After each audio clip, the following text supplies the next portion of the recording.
Virgin. Well, no, I'm not going to say that either. That was genuinely what British TV thought of Australia in 1988. You're all excited to see. As a 7-year-old kid at school, that was a big Prince deal. of Wales and Princess of Wales. And they had a big thing at school. We sent TVAM went over there for 2 weeks and they renamed it from Good Morning Britain to Good Day Australia because that's how you all speak over there. And it does cover. So we're repeating a country practice next and Sons and Daughters. Sons and Daughters, great show. You just won at 3 With o'clock, the didn't wobbly it? titles. Huh? You just won at 3 o'clock, didn't it, in the afternoon? What the listeners can't see, I'm doing an impression of Bruce Grubble here. As if it was the title. You've been drinking, Rich? Perfect for the podcast. You've been drinking again.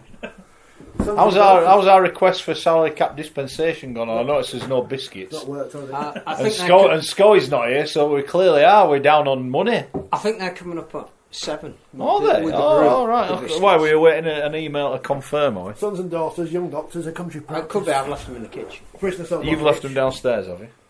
Right. Are we on? Great Australian culture. Are we on? Yeah, we're on. Hello. Well, it's been a long time, lads. It's been a long time. We're back. We are back. The season kicks off on Thursday. We are back in town. No, Scoey's he's ill, basically. He's injured. So John Davidson has kindly stepped in. A bit of common sense on the show to get us underway. Hopefully it won't breach our salary cap restrictions. We should be all right. But if anyone else gets injured, then we're knackered because we've got no money to bring anyone else in. And a very thin squad. A very thin squad. We've blown all his money on Rich. He's our marquee man. And that's it, simple as that. Look, we're going to start off with a positive because we went to the Super League launch today. I actually thought it was really, really good. And I said yesterday, I'm actually looking forward to the season for the first time in a long time. So well done to everyone involved at Super League for that. And now is it another an hour and 59 minutes of negativity? No, not yet. I'm going to try and stretch it out 3 minutes. We are going to speak about all the teams as well, not just the Yorkshire ones for some of our listeners that think we are a bit Yorkshire biased. What they don't realise is we do this for free. We do it for the love of it. So if anyone wants to go video all the stuff from St Helens and Warren, send us it. We'll use it. Yeah, very good. Have you wintered well, Phil? I feel like I've not seen you for at least 48 hours or whenever it was, 72. Yeah, well, I think it's that odd time of year, isn't it? That we all say there isn't a long enough off season, and then you go to something like the Super League launch, you can't wait for the season to start. So I'm expecting snow over the weekend, obviously. Mm-hmm. The key word I think from the launch was collateral. I think we now actually have something to sell. Well, a lot on this programme in particular, but a lot of other places. We've talked about promotions and how we actually sell the game and this trite phrase of making the players the personalities that we build it all around. I think we've actually got at least two video. There's the launch of the season, which I don't even... Is it out on Sky yet? They showed us the actual season launch video, which lasts about a minute. We play league. And then we've got the video, the documentary to follow, which I think both really sell the sport in a manner which it should be. But not Wakefield or Huddersfield. Doesn't sell them very well, I understand. Well, I would imagine they're on the season's promotional launch for a minute, but then probably not on the documentary very much. We only saw part one of the documentary. My understanding says they aren't on it. Well, I should take back control. Sit through all these 4 parts of the documentary, and there's not going to be any. You're not going to be on, mate. You're going to be heartbroken. Not going to solve Dave Fafita's missed your foot. No, it's not. John, welcome to 2020, the year when England are actually going to kick the Aussies' arse at Rugby League. Big organ. Oh well, if he said it, then we're not. I think "Do the Aussies" was the. I looked over. Well, look, the countdown's on now. And their eyes rolled. The countdown's on. We're going to beat you.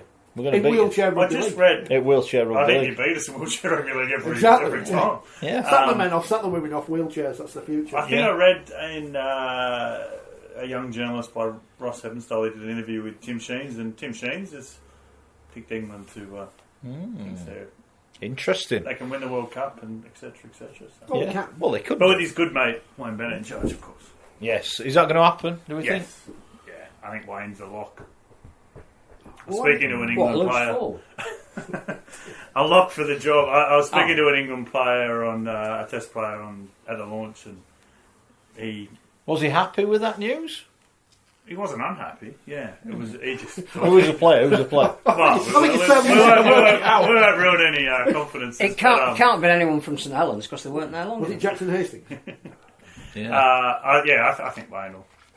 I think Wayne will be in the job. Yeah. All right, cool. Rich, are you well? Oh, I'm excited now. Wayne Bennett's staying on. That's exciting. How are your beloved Wakefield going to get on this year? Great. We're going to win everything. New signing Is today? that 6 injuries already, Rich? Yeah, something like that. You know, Romain Navarre's come in from Wigan to bolster the squad. Wakefield with a great history of having French talent in the squad. Well, Morgan Escray did a good job for him last year, didn't Freddie he? Boncade. What's he going to do this year, by the way? I don't know. Run on the water. It seems that Wigan have got a lot of expensive players on their books that aren't going to get in their team. Send them off to Toronto when they get this exemption. Yeah, we'll talk about that. Obviously, we will talk about that. I need to go back. I know we're going back a bit, but obviously the World Cup draw just before old Prince Harry jacked it in. We did well there. Well done, Harry. It was a great event. I mean, I think we were all there, weren't we? It was a good do. What do we make of it? Are we excited now for the World Cup? Yeah, I think we had 3 events of very different type over the close season that actually elevated the profile of the sport to probably a level that we haven't seen for quite a while. We had Sonny Bill signing, and that'll all come into discussion about what have Toronto ever done for us and what do they bring to the party. The terrible news about Rob Burrow, but the way the game responded to that, allied to obviously the injury suffered by Mossy Massoy. Bad news, unfortunately, does sell, but because of the way the game handled that, and the way Rob himself handled it, which we've spoken a lot about in the intervening week, so we don't need to go over the detail of that. Again, I think painted the sport in a really good light. And the third one was the World Cup draw. Not only because it was so well staged, and hats off to the Rugby League World Cup 2021 committee, because they are doing some great stuff at the moment in the way they project the sport, but the Harry story just fell in our lap, didn't it? You know, his last formal royal engagement, the fact that he then decided not only did he want to voice over a video, which was very important about mental fitness, but wants to stay on as the patron as well. So every time he pops up in the future, even if it's just to go to the Challenge Cup final or shake Wayne Bennett's hand, the cameras are going to be there. Yeah. I think those 3 events have actually given us a springboard that we can be positive about going into the new season. Now, I'm not sure that too much has changed, and again, we can talk about that. One of the things that I thought was quite interesting was the documentary that's on Wednesday. We Play League. The Amazon Prime. Yep. It starts with Robert Elston beginning his tenure in his current role, speaking to the media at the 2019 season launch. There isn't a huge amount of difference between what he said in 2019 and what he told us last week. So for all the optimism around, there's a load of great players coming into Super League. That's exactly the message we got last year. There's a load of great players coming into Super League. I think last year was a bit quiet, and privately people who were involved at Super League are saying that they didn't realise how far the juggernaut had to be turned round, and that it's just at the beginning of that process at the moment. So I think that the fact that we have had a good off-season, we haven't had any Aussie players getting into trouble. Just in Australia. Yep. Over here, the World Cup was the icing on a cake. Need to spend more time in Bali. Breaking news from James Gordon, fan of the show. He says, Wigan and Warrington have cancelled a planned joint press conference to preview their Super League opener, citing, that's a big word, the current climate between the 2 organisations. Why do Wigan and Warrington hate each other now? Is that not just a setup, though? Yeah. Because the story is, it's been cancelled, bad blood. Oh, so I've fallen for it already. Well, I would ask that question. In fact, this is worse than the wrestling. The press release says not for publication. I don't get these press releases, so We're all right. It's in capitals. Yeah, not for publication. Well, that's not my fault. I just read a tweet. It's a tweet. James Gordon. Well, that's it, yeah. Tell him. Very good. First start of the year. Yeah. James Gordon. Were you impressed with the World Cup? The way it was all handled? Yeah, I've got 2 things. I think Woodsy should have had a shave, if I'm honest. Well, I I am the most scruffy man ever. He's had a but I do actually think Dave should have had a shave. But that's by the by. I thought he did a I thought you great meant job. Nigel. Sorry, I thought you meant Nigel. Who? No, I didn't see Nigel. What about Dave? Nigel was in the Palace. Yeah. So anyway, Yeah, so that's he was that's in the tower. photo. that's tongue in cheek. He was getting some. Did a some great jewels job. for Bradford. I think they should have done the wheelchair and the women first. I don't know what, I think you build up to the, I would call it the main event, because they're all, certainly the women's finals on the same day as the men's and everything, but that's all I'd have done differently. Little things, thought it was fantastic. When it came on, you think, wow, that's pretty amazing. Can you imagine when they had the meeting? Right, we're going to do the draw at the World Cup somewhere. What a dickhead. It wouldn't have happened. You would never, that wouldn't.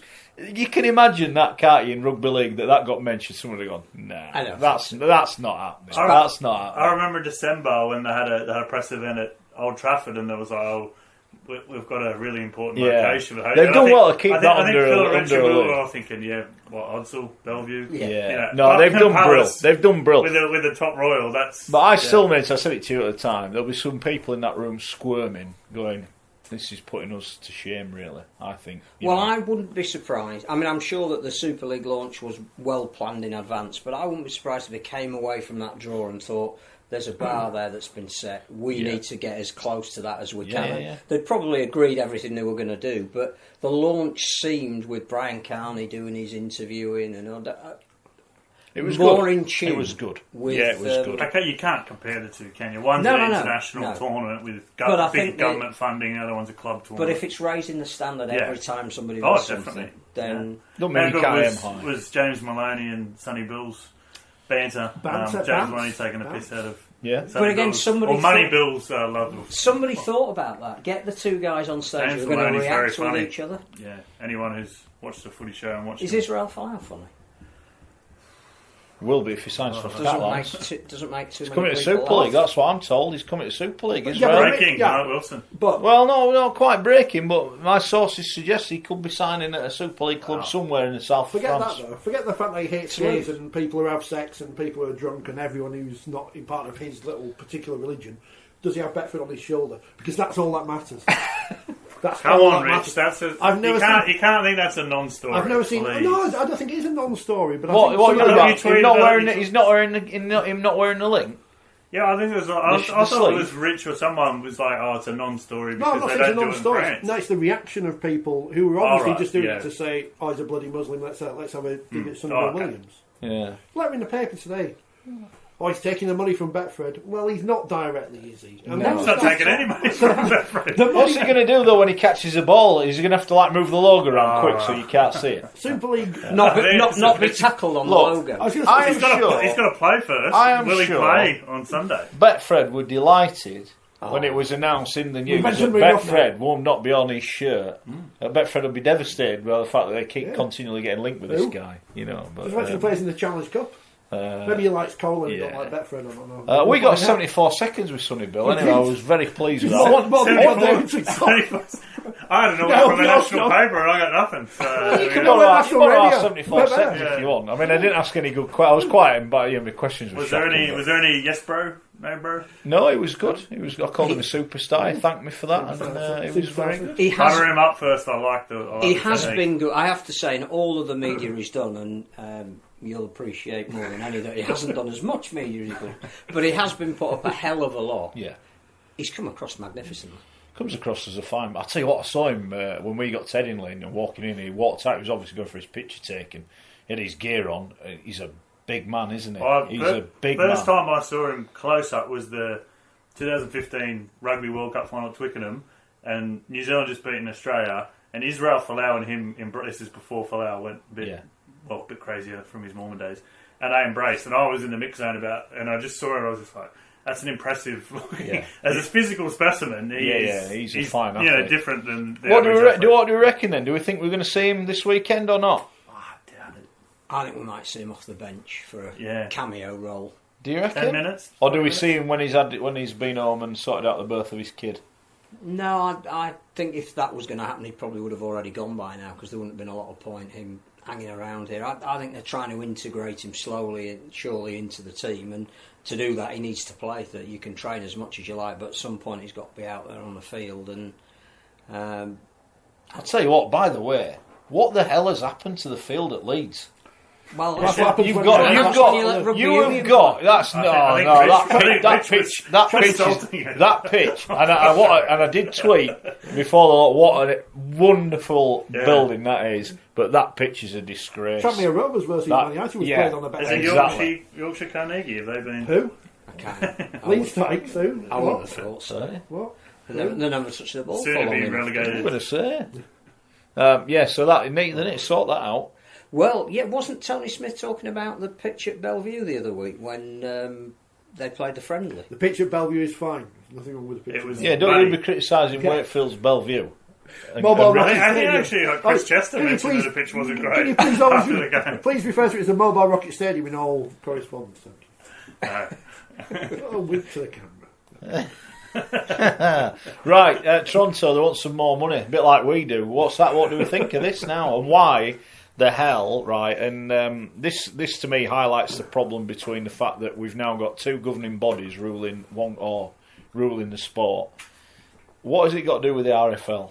Why are they still in charge of whatever happens in Super League? And also, they've had this is the fourth year of the Toronto Wolfpack now, isn't it? They had two cracks at the Championship, one in League One, and now they're in Super League, and we're still arguing the toss over what the rules are or what. Some would argue they're arguing the toss. There's nothing to argue against. I don't know. I look at it and I think, as Brian. I mean, we spoke to Brian McDermott. Check out his interview. He had Good interview. It was all right, wasn't it? Because he says stuff. Did you leave the bit in when he had a pop at me about what did he expect me to say? Did you leave that in? I think I left it all in. Oh, Even did the way you? I had to go at Phil. They won't have a go at Phil. Someone knocked into you, didn't they? And he had a go at the guy knock. Anyway, we digress. But He's supporting you now. he admitted, didn't he? They're in they could be in a relegation scrap, which I didn't expect him to say that. They've got 22. Because Chase Stanley's in Australia, and I think Greg Worthington's at Fed, so they've got 21 players. Yeah. How could you they not be in a relegation? But how scrap? have they allowed this to happen? Because and the people Terrible go, salary cap manager. Sonny Bill Williams is getting paid. Well, no, he is it? He gets a little bit of the salary cap, as does Stanley. Yeah. And Latelli. That's nothing to do with it. Yeah. So that's not. What that though does raise the question. They must be paying some players a hell of a lot of money. Gareth O'Brien, Joe Mellor, Lussick. These people are on overs. Yeah. Big So overs. that's my point. So therefore, I'm of the opinion, right? If they go live in Canada, then I think there should be an allowance made for that. But we all know the English players live in England and go and stay there when they've got a game. It's not like the Catalan players. They live in France. Exactly. They don't live in Leeds and just fly over for the game, do they? So I'm of the opinion that you've got, once you go to Canada, I don't know the legalities of that with all the visas and everything, but I think until they do that, I just don't think they should be allowed. But I do think they should be in. I think there should be some waiting like there is for London. But to get that, I think you've got to move to Canada and be a Canadian I club. agree with you. At the moment, it's kind of they want their cake and eat it too because they're considered as an overseas club. Yeah. Hence is the problem with all the border agency and the visas. Yeah. But they're based in England. But it's again, like- is that do you know what I mean? something that should have been sorted out before they were accepted in? I think you've hit definitely. the crux of the matter. That there's two questions here for me. One is when they were admitted in the very first place, what did we expect? And that was a decision that was made by the whole game because we didn't have the split between Super League and the RFL then. So it's come in, don't take anything. We'll have the kudos of you coming in, but we haven't got a plan of how you're going to move forward or how we're going to exploit the market. Because that it's you're the in. same way we always expand, Phil. As you Well, know, we just put someone there. Oh, you've got some money. That- So here you go. We're the- not going to support you much. We're not going to do anything. That was the second point. Yeah, the Same ways we first always point is what is the plan for the North American market? Why bring them in the first place if the restrictions they're going to be placed under, fairly or unfairly, signed or not signed, are going to harm them from developing? Because the one thing that you did know is they were going to go through the system. They weren't here to play in League One. Yeah. You know, they bought a Championship team to get out of League One. They bought almost a Super League team to get out of the Championship. So the fact is that their intentions were clear from day number one, whether it was Eric Perez there, David Argyle there, So the sport, which includes all the Super League clubs at the time, because they were part of the decision that was made, wanted to bring them in without a plan of how that was going to develop. It's now to the point where it's developed, and suddenly we're panicking that we don't have a plan a week before they play in Super League. Yeah. That's one issue. The other issue is exactly what you just hit upon. When have we ever done expansion well? You know, we couldn't do Oxford, we couldn't do Gloucestershire. Gateshead. Every club that, you know, Crusaders. Richard brings up the other week, Scarborough. We do not have a plan as a sport in the Northern Hemisphere for how we will accommodate expanding the game. Do we want to do it? If we want to do it, how do we want to do it? Do we give any form of positive discrimination because clearly you're not going to have access to the level of talent on your doorstep that other clubs do? All of those issues. Do you need to promote financially the team? I go back to Catalan, which we said the other week. When they were brought into the competition, there was a moratorium on relegation to give them the chance to build. They had 3 years where they knew that as a business, they were in Super League, they could go out and get commercial sponsors, which they've done as well, if not better, than most of the clubs in Super League. They built an audience. They knew that for 3 years their fixture list was going to include all the best teams coming over to the south of France. But for one of those years they slipped, and it was Castleford that got relegated instead of them. But everybody agreed that that positive barrier needed putting in. But we don't want to do that with Toronto at the moment. Now, I don't know why we don't want to do that. Some would say it's envy, fear, whatever you might want to call it. And it may well be that Toronto's previous administration signed up to an agreement that nobody in their right mind would have signed up to. That needs renegotiating as they get to the top table. Depending on who you speak to. Depending on exactly who you... or they agreed to this, or we didn't really agree to this. It's not... And because there was never a public... release of that agreement with Nigel Wood. All we know as well is that Toronto have now got to the top flight and taken no money out of the game. We know that's a fact. They're not a bean. So whereas every other club... Haven't they spent, was it 15 to 20 million? But every other club who is making a decision on what's right or wrong with Toronto are taking out of the game. Toronto, where we sit at the moment, have taken nothing, and... you would have to ask, what have they brought to the game? And is what they brought to the game what the game needs? Because there's an anomaly here. We've got certainly two very vociferous chairmen in the east of the county of Yorkshire who are coming out on the week of the season starting saying what they don't like about Toronto. We've got the executive chairman of the body that represents them telling us at the launch that what he's trying to make the competition be is relevant, have a profile, which he said was virtually nothing. And he the three words he used was it young, ambitious, and confident. What do we make about his U-turn? You're obviously talking about Robert Elston. And what he actually said 6 months Toronto, ago, he didn't want, the word was he didn't want him in. 100 places, and now 100 cities. And now he's all over it like a cheap converter. But isn't that an example of how, as a sport overall, we don't have a policy on expansion? Well, we don't have a policy on anything, do we? We know that, and that this needs sorting. And as we've said, what is the game supposed to look like post 2021? No one knows. And we work on national radio. They are headlines. Toronto are how are they going to get on? What are they going to do? Whether they win or lose, they've lost, they're in trouble. Whether they win or not, it's the first Super League. Did Sunnyvale play? Did he not play? Exactly. So, and you'll be pleased. Just so I know you've been going in, but are we doing an Emmerdale style whodunit? Because we've got a dead player on. That's Scully, we're waiting for the trailer. Is that Scully? Is that Scully? Sorry. Representative. Dear. It looks like he's been in the gym. I think one of our players is injured. I think that's the new ones. Because, of course, the team they're playing against is Blackpool Borough. All right, okay. Randomly. I thought it was Sonny Bill Williams and the All Blacks. Big red V on the end. Maybe it's Castleford. Yeah. Maybe it's a repeat of the 2017 Grand Final. Which is a key factor in that documentary, which we'll talk about later. Does the Lamport Stadium have lights that work in the away team's dressing room? Hopefully. Well, they're one step up than some clubs in the British. All right. Well, I don't think they've got a video screen. Have they not? They must have tellies in Toronto. Then. They must be all right. I think television in Scotland is... Well, they're in that bar at the end of the thing. Young, ambitious and confident. It's Canada, not Featherstone. Lesser known follow-up single to Young, Gifted and Black. Nicholas and Sandy have been on. They are our Toronto. They are Toronto people. Yeah, go on then. Let's see what they've got Nicholas to say. says, £100,000 to live at home with your family all year, play for an English team, or the same amount to play for Toronto and be expected to live away from home for 9 weeks. Will a premium be needed to convince a player and their family to be away for more than 2 months? Yeah, that's what they're paying. Yeah, To and get that's a my team point. together. If they go, Nicholas, you can have it. You can have it. Not a problem. You have another million as far as I'm bothered. And I've said this about. I always use the example when we get asked about it in the media. If you're playing at Cass and you earn 40 grand a year, then you can rent a very nice, probably 4-bedroomed house in Cass. I'm not talking. I live in Bradford, same in Bradford where I live.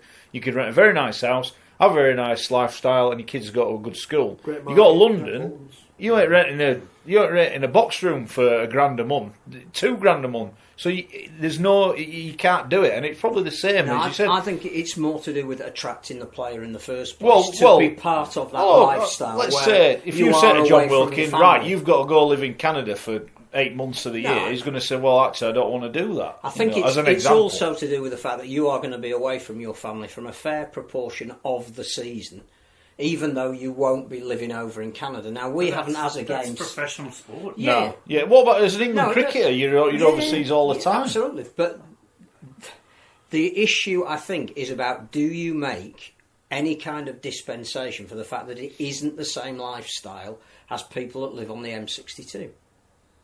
Do you compensate them, and should there be an additional amount of money I think to attract them in the first place? A living allowance, much like London have, is fair. Yeah. And I think also the rules should be tweaked in that Canadian and American players are not counted as quota players. Well, this is the problem. They've got no local players, and they've made.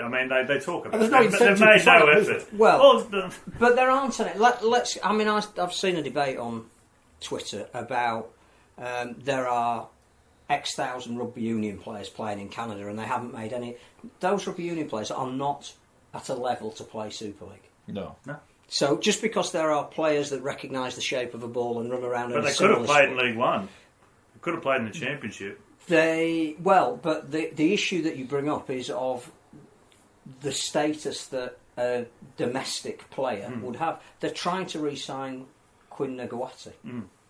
The amount of money it would need to get him. Hold on, this kid couldn't play. He never played when they were in League One. Why did he leave in the first place? Phil? Yeah. Because what they think that he will need is to be in a full-time training environment around people like Sonny Bill Williams that they think will bring him on. Still only 20 years old. He went back into the aerospace industry to further his career because he played in the Under-20 World Cup for Canada. Inside centre. So he's got some potential, and they feel that sticking him, alongside the guys they've now got at Super League level will hasten his development.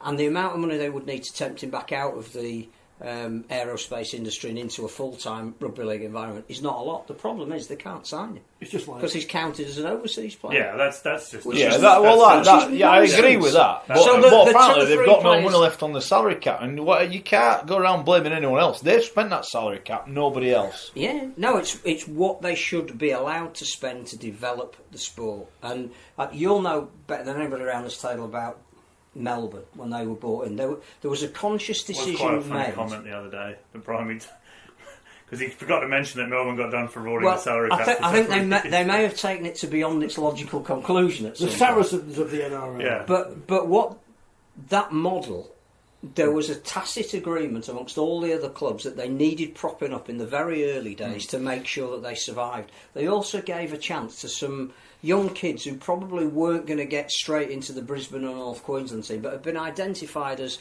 they might be pretty good, the likes of the Cameron Smiths and Greg Inglis, Cooper Cronk. That it gave them an opportunity to play, and immediately Melbourne had something they could build on the field and off the field. And the decision was made by all of the other NRL clubs that they would accept that. They didn't accept the fact that it went beyond that, and they were having secret votes. But that was over 10 years down the line after they'd come in. So I just think that again, we need to decide, what do we want from Toronto? What do we want from the sport? What do we want it to offer to the wider world? My team to win and all the other teams to be rubbish. What did Sandy say about it? And if that is what we need, then let's not. I'm all for them being in. I'm all for them being in. But once they're in, it's been nothing but, whether you like them or not, it generates publicity, which is what, as a sport, what we need. But the problem is, I think the rules aren't being set out beforehand, and everyone's having to deal with the fallout of the fact the rules aren't being And that is the sorted. fault of everybody. It's not just the fault of the Super League at the moment. Like to blame the RFL. Can I ask you a question, Phil? You know, when they allowed them in, do you ever think they thought they'd get this far? Or did they think, we'll let them in, they'll do a year, they'll decide they ain't got enough money. But if they did, they should not let them in. Because is that not a typical rugby league thing? Yeah, absolutely. That goes back to what John was saying about when have we ever done expansion properly? Got a few fact-finding missions to Toronto under your belt. Yeah. You could probably say there's 3 successful examples: Catalans, Melbourne, and the Warriors in New Zealand. All of which have probably been, like 50. Well, and the Warriors were artificially propped up because they bought a television deal. The Australian game, and they've almost gone under a few times, and they've never won a. They've made 2 grand finals, but never won anything in 25 years. So, well, that TV deal that Toronto and New York and Ottawa and everyone else is bringing. But would people like Amazon Prime be even interested in taking documentaries on the sport if Toronto weren't part of it? I think that's a different thing. In so much as sports documentaries are different than live sport. But I think it's how you sell them. You sell the idea that you're a credible sport that they need to have in their portfolio of documentaries. Oh well, we've got teams in France and Canada. I think that's more down to the City Talking's relationship with Amazon because they've done. Very successful documentaries. But it is. I think it becomes more sellable. Yeah, I agree with that. If you've got that extra market that you can be aiming at. You can go to Japan or France or Argentina and say we've got. And Amazon Prime say, well, actually, we will commission this because people in North America will watch it as well as in. But I think, as we talked about on Friday, surely the smart model was to build your own academy, your own reserve team of 18 to 22-year-old locals or top junior, and then have them as a touring team that goes around. And they improve, and over a course of 3-4 years, you might get 1 or 2 who's put up the here's another one. Again, and they're not put on the cap because they are. So if they are based in England, which they are basically. Why do they not have a reserve team in the reserve? Why do they not just have one based here? Because they're regarded by the RFL as an overseas club. Why don't they? That's why they can't get work permits for their Australian and New Zealand players. Why don't they just buy a lower division team that's never going to be promoted? Well, they tried to do that with the scholars, but I don't think the money ever. I don't know what happened there. Yeah, no one knows. But go on. The implication is that the money actually never got paid, Phil. Which don't laugh. No. Chance Cup draw's going on in a minute. I'll tell you if anything exciting happens. Sandy says, living costs in Toronto, even if you're there for 3 weeks, is a lot more. That's because she spends it all on coffee and them Timbits. And donuts. Nando's and Costa. That's what. What do they do when they live over there? Do they live on a campus or something, or what? How does it work? I genuinely don't know. I thought they used to live in a dorm. Right. Yes. Yeah. I'm not 100% because I know last year Ashton Sims and Josh they flew their whole families out, kids. So presumably the club's putting that up at a fair cost. Yeah. You know, you've got 4 kids, wife, etc. We should kick Toronto out because of the carbon footprints. Says Gary. We didn't quite say that. Was that from Greta Thunberg? Yes, from but the other mistake we've made is that we have brought one team in a location without a plan for other teams around them that will spread the sport, which is, I think, the responsibility of the NRL, Super League and the international game. What do we want out of the American? We're going to give them a World Cup. Suddenly we're not doing that. We're going to have a test in Denver. That didn't work. We're going to have a team in Toronto at the moment. There's financial implications. What do we want? What resource are we prepared to put into it to further the sport as a whole? And if we're not, then let's not do it. Confirmation from Nicholas that they did used to live in student residences. Hopefully better than the house they used to live in Barnsley. Now they will live in downtown condos and apartments. That's expensive. One imagines. So that's the news from the property market in Toronto. Yeah. Maybe that could be the next series the City Talking can make, is Toronto players looking for houses in Toronto. Who's the Canadian equivalent today on Dublin? Because they could go around and help them find them and do them up. The BBC love that kind of thing daytime. Well, who's did that? Chef Walker did his house. He was on the telly. He could go over and help them out. What we do know is that Sky are going to feature a number of their games. Might not officially been announced yet, but how do you know that? It's in the magazine. I think if you'd have read it in there. Was it in your magazine? I looked at the pictures. Did the Join the Dots? Well, you'll enjoy the documentary because there's, apart from telling stories about Zach Hairacre and things, me and Matt Horton are on there for about 2 seconds. It's brilliant. Best thing ever. Best documentary ever about rugby league. All of them. Into the bin. This is the best. There's nothing worse than being at the launch, right? And this is why, when you're a broadcast partner, like TalkSport are, just nudging that guy from Betfred who forgot to mention us. When you're a broadcast partner, you should have your own little. You should have your own little section of the room. You should, because there's nothing worse than walking up when you're just minding your own business, and then you stop and you realise you're right in the camera shot of someone's interview, and you go, "Oh, fuck," and you think, "Oh, I better look a right tit on there now." And it's like, but it's horrible. That shouldn't be allowed to happen. I was standing behind Christian Wolf and his photographer, and I'm like, "That's not going to turn out a good photo." No, and it's like it shouldn't be allowed to happen. Yeah. So that lessons for everyone there. Put them facing the wall, away from everyone else. We're blurred out on the Super League show, so it's like we're criminals or something. That's good. Phil's full in. No, it's to protect our identity, not to associate with. Some Super League show news in a bit. One of the probably the last things on Toronto, because people won't want us talking about them. All right, well, we'll have a vote on it. Because anyway. John obviously has followed the story of regular payment of bills or otherwise. One of the things I would say they have done in this close season is Sonny Bill Williams was unveiled at Arsenal. That became a much bigger event than most signings do, and it attracted a lot of media outside of just rugby league media. They had it in the capital, but also they had it at a venue where suddenly invitations are going to media outlets from both the Antipodes, the Americas and here, where they're sending people who wouldn't normally cover rugby league. They had their media day at Manchester City. Now again, as a sport, that's exactly what we should be trying. We're getting excited when we're playing a test match against the Aussies at White Hart Lane or whatever it's now, New Spurs.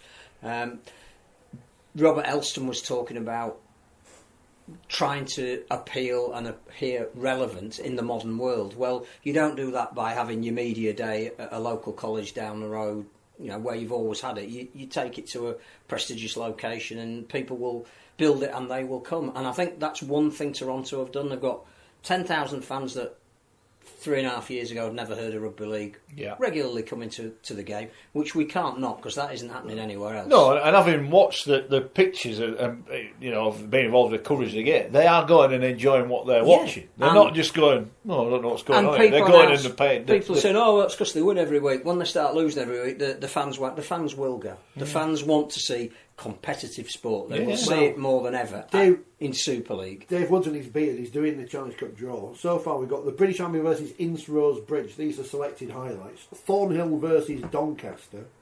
Just waiting for Coventry to come out, to be honest, because obviously we only care about them. Siddle versus West Hull. We'll put that on because that's two teams people have heard of. Barrow have just been drawn out at home. Still get someone from miles away now. Should be very exciting. Is that it? We're just watching you. This is like Gogglebox. This is like the Saturday afternoon football. Well, I thought it got a bit quicker. We're watching you watching the screen. You've done us in there. It's got a bit slow. You've done us in. Hunslet, so I expect an email in about 2 minutes' time. They've got Cov. Oh, I can go to that. Upon belief, I'm not working. I'll go to that. Bit of hospitality. No, I can't afford that. No. Yeah, that's what I'm waiting to see. Have you announced the major new sponsorship deal that you signed? Oh, I haven't yet. No, but I will. Are you going to mention that later on? Later, yeah. Yeah. I think it's the second ever biggest deal in our history. It is. Yeah. West Wales going to play Underbank Rangers, but I don't know if they're at home or away. So that'll be. That was drawn out first. Well, it's going to be drawn out because the last two teams in at. All right. They're at home, so Underbank have to go to West Wales. Is that going to be a banana skin for the West Wales Raiders? I don't know. We'll see. Tell us. Right, so Toronto then. Good or bad? Right, yeah, that's it. Good or bad, John? Toronto, good or bad? In what context? Bearing in mind that you don't get invited No, to just- any that's It's like word association. It's like Timmy Mallet. Remember when he used to whack you over the head with an apple? We ain't got that. That's what we need. He will. You know who Timmy Mallet is, don't you? No, I don't. That's what we need to get away from. 10 minutes. I know I'm in for Scully, but everything's not black and It's all right, white. he doesn't know who Timmy Mallet is. Yeah. I think Toronto in general are good for the game. Right, they've done a lot of good things. Yeah. But there are a lot of other things which they haven't done so well. Yeah. You can't just ignore them No, just you because can't. they're doing well. No, you can't. Like, you can go out and say they're the future of the game and change Yeah, it. yeah. But need a bit of If realism.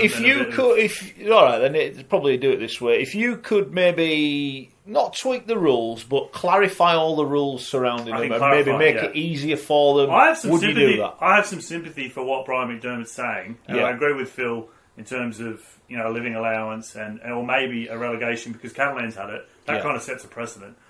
But also, I mean, I've talked to a lot of agents, and salary cap management is probably the most important thing in rugby league. And you look at, you don't have to pay overs for all of those players. And some of their recruitment decisions, they buy players mid-season and give them long deals. I think they signed Ryan Braley for 3.5 years in the middle of a season from Super League for League One. I mean, but let's face it, there are other clubs you could point that accusation at, paying overs and players on long contracts. In my story in League Week, I think one Super League official put it out, and it wasn't Hull KO said it, but they said Hull KO, so they have to pay overs to get people to go to East Yorkshire. So they do. It happens in the Premier League. To go to Newcastle or Middlesbrough as it was, you had to pay more money because people don't want to live there. And again, I would go back to London. We have never had a policy about what we want to do in London. And the one reason why I do listen to what Brian McDermott says is because he's done it at the sharp end in a development club where there was no resource. So I think points that he makes about Toronto are coloured by the experience he had in London. So and you look at some of the talent that is now coming through in the south of England, how London's academy, but we've never decided what we want to be the focal point of rugby league in the capital. Some people on the internet, not us. This is not when Matt Shaw outed us at that presser with David Ferner. Some people on the internet say Brian McDermott's a hypocrite, and we wouldn't say that. I said that at the time, didn't I? I never heard him moaning about the salary cap when he were at Leeds, under the club that adhere to the salary cap more than anyone else. But by the time they got told off last time. Oh yeah, that's it. Yeah. But did he get any say in that? No, he did as he was told. Yeah. But I think the point that he's making is that if you want the sport to be more relevant in the modern era, where whether we like it or not, some of our traditional clubs will struggle through no fault of their own because of the economic conditions that they exist in. If, as a sport, you want to be hitting new markets, you have to underpin those. Do you think they'll get? Do you think they'll get a dispensation or not? Yes, I do. You do. Yeah. Do you think they'll get one? Well, I think the Super League clubs have already voted 7-4 or 8-3 against. Yeah, I don't see how it can happen. I mean, so late in the day. That's what. So it's like okay, saying, we want an extra 500 grand. I don't know if they'll get a dispensation, but I think for this year there will be an allowance. How that is paid back at some stage, how that is clawed back. If they do get a television deal and the first 100,000 of that has got to go back into the other clubs. Why don't the problem let's move on. I think they'll sign another 3 players. It goes back to having promotion relegation. Well, if you've got a franchise system, but when other clubs could go down, if you're Hull KO, Wakefield, Huddersfield, absolutely, why would you give another club? But exactly. That also goes back to should the clubs be essentially running the game, which is the issue. Yeah, because they're all, you'd be stupid to vote for something that's for the greater good, which could bankrupt your Turkey's club. Christmas. We are talking about the sport where the clubs voted against money in favour of trucks. So just want to point that out. One of the clubs, but there you go. Why don't Toronto get all the other players signed up as shareholders in the cannabis oil doohickey thing, like Sonny Bell? I don't know. Can't wait. What's happening? There's a lot of people getting in touch. What's Phil saying? You're talking too much about Toronto. Is it Andy on Facebook? This has turned from the Leeds show in the Toronto to the Toronto show. You want us to talk about Leeds? What do you want? Oh no. We're going to do his predictions anyway. Because nobody's talking about Toronto. We're going to do our predictions. We have to ignore it. I'm sure on all, because there's going to be more rugby league content this year everywhere that's not here than ever before. Sky have got a new show. Yes, Betfred have got a new show. Betfred have got a new show. We've mentioned them far too much now. Are they not paying us? No, there's the other thing. Yeah. I'm not listening. From take over the odds as well. What else is going? There's the Betfred Super League. The documentary's on for 4 weeks. Everyone who's got phone's doing a podcast. Yeah, everyone's got a podcast. Yeah. Super League show's back next week. By the Balls is coming out about 3 times a week. You know what? I've never been on By the Balls. I'm not mentioning it on this show anymore. I've never been on that show. And yet every week I get a message asking me to retweet it, and I'm like, you know what? I'm not doing it. Until I'm on, I'm not retweeting it. And that's the last mention you'll ever get on here. Wednesday night, 7:00, Sky Sports, Inside Super League, with Will Perry off of shouting into a mic at the grand final. Make some noise! Him. And I think he's on the ref! I think he's on 5 Live as well. Well, don't listen to that. And I've ripped the radio. He only tunes into one station about... Lois Forsell. And Lois Forsell, who we all love. So that's good. So that'll be exciting. Yeah. If you just see... Chat's back. Great, that'd be great for the 5 people who watch Free Sport. What's concerning me? 4 of whom are on back chat. What? Oh, that's scathing, Richard. No one watches this programme. No one listens to this programme. We know when we go to these things, no one turns up to us and say... they all watch and no one talks to us. I wonder why that is. You know, Inside Super League, right, it's going to be this hour-long magazine programme which has highlights of last week's games, previews of the upcoming games, and the talky bits in the middle where they player profiles, etc. Is it going to be the exact same as the Super League show, which has the highlights of the games that have gone, and then they talk a bit about some other stuff, and then... No, it's not. It's interesting. It's almost like he knows. You know what's No, interesting? I don't know anything. I'll tell you what's interesting, and this is not this people take this the wrong way. This is not a criticism of the producer of the Super League show and anyone involved, but it's interesting to note. I understand that obviously Sky, as the primary broadcast partner, having spent billions of pounds on Super League, but none of it goes to Toronto, so it's all right. That I've missed your rants. They have an exclusive period of owning the content, apart from the Super League themselves. Yeah. And after that is when a highlights programme, of which the rights go to the BBC, can be broadcast. Now, when does the Super League show first get shown, generally? Is it late Monday night? 11:15 or whatever it is. Yeah. They can show that programme from 6:00 on a Sunday. Is there a regional slot, though? Well, That's irrelevant. No, but you mean they could put it online at any time, or you mean they could show it? They could show that programme. Well, obviously they don't think it rates. Well, they shouldn't have the rights for it then, should they? And again, that's not a knock. It's not a knock on the people involved at the Super League show.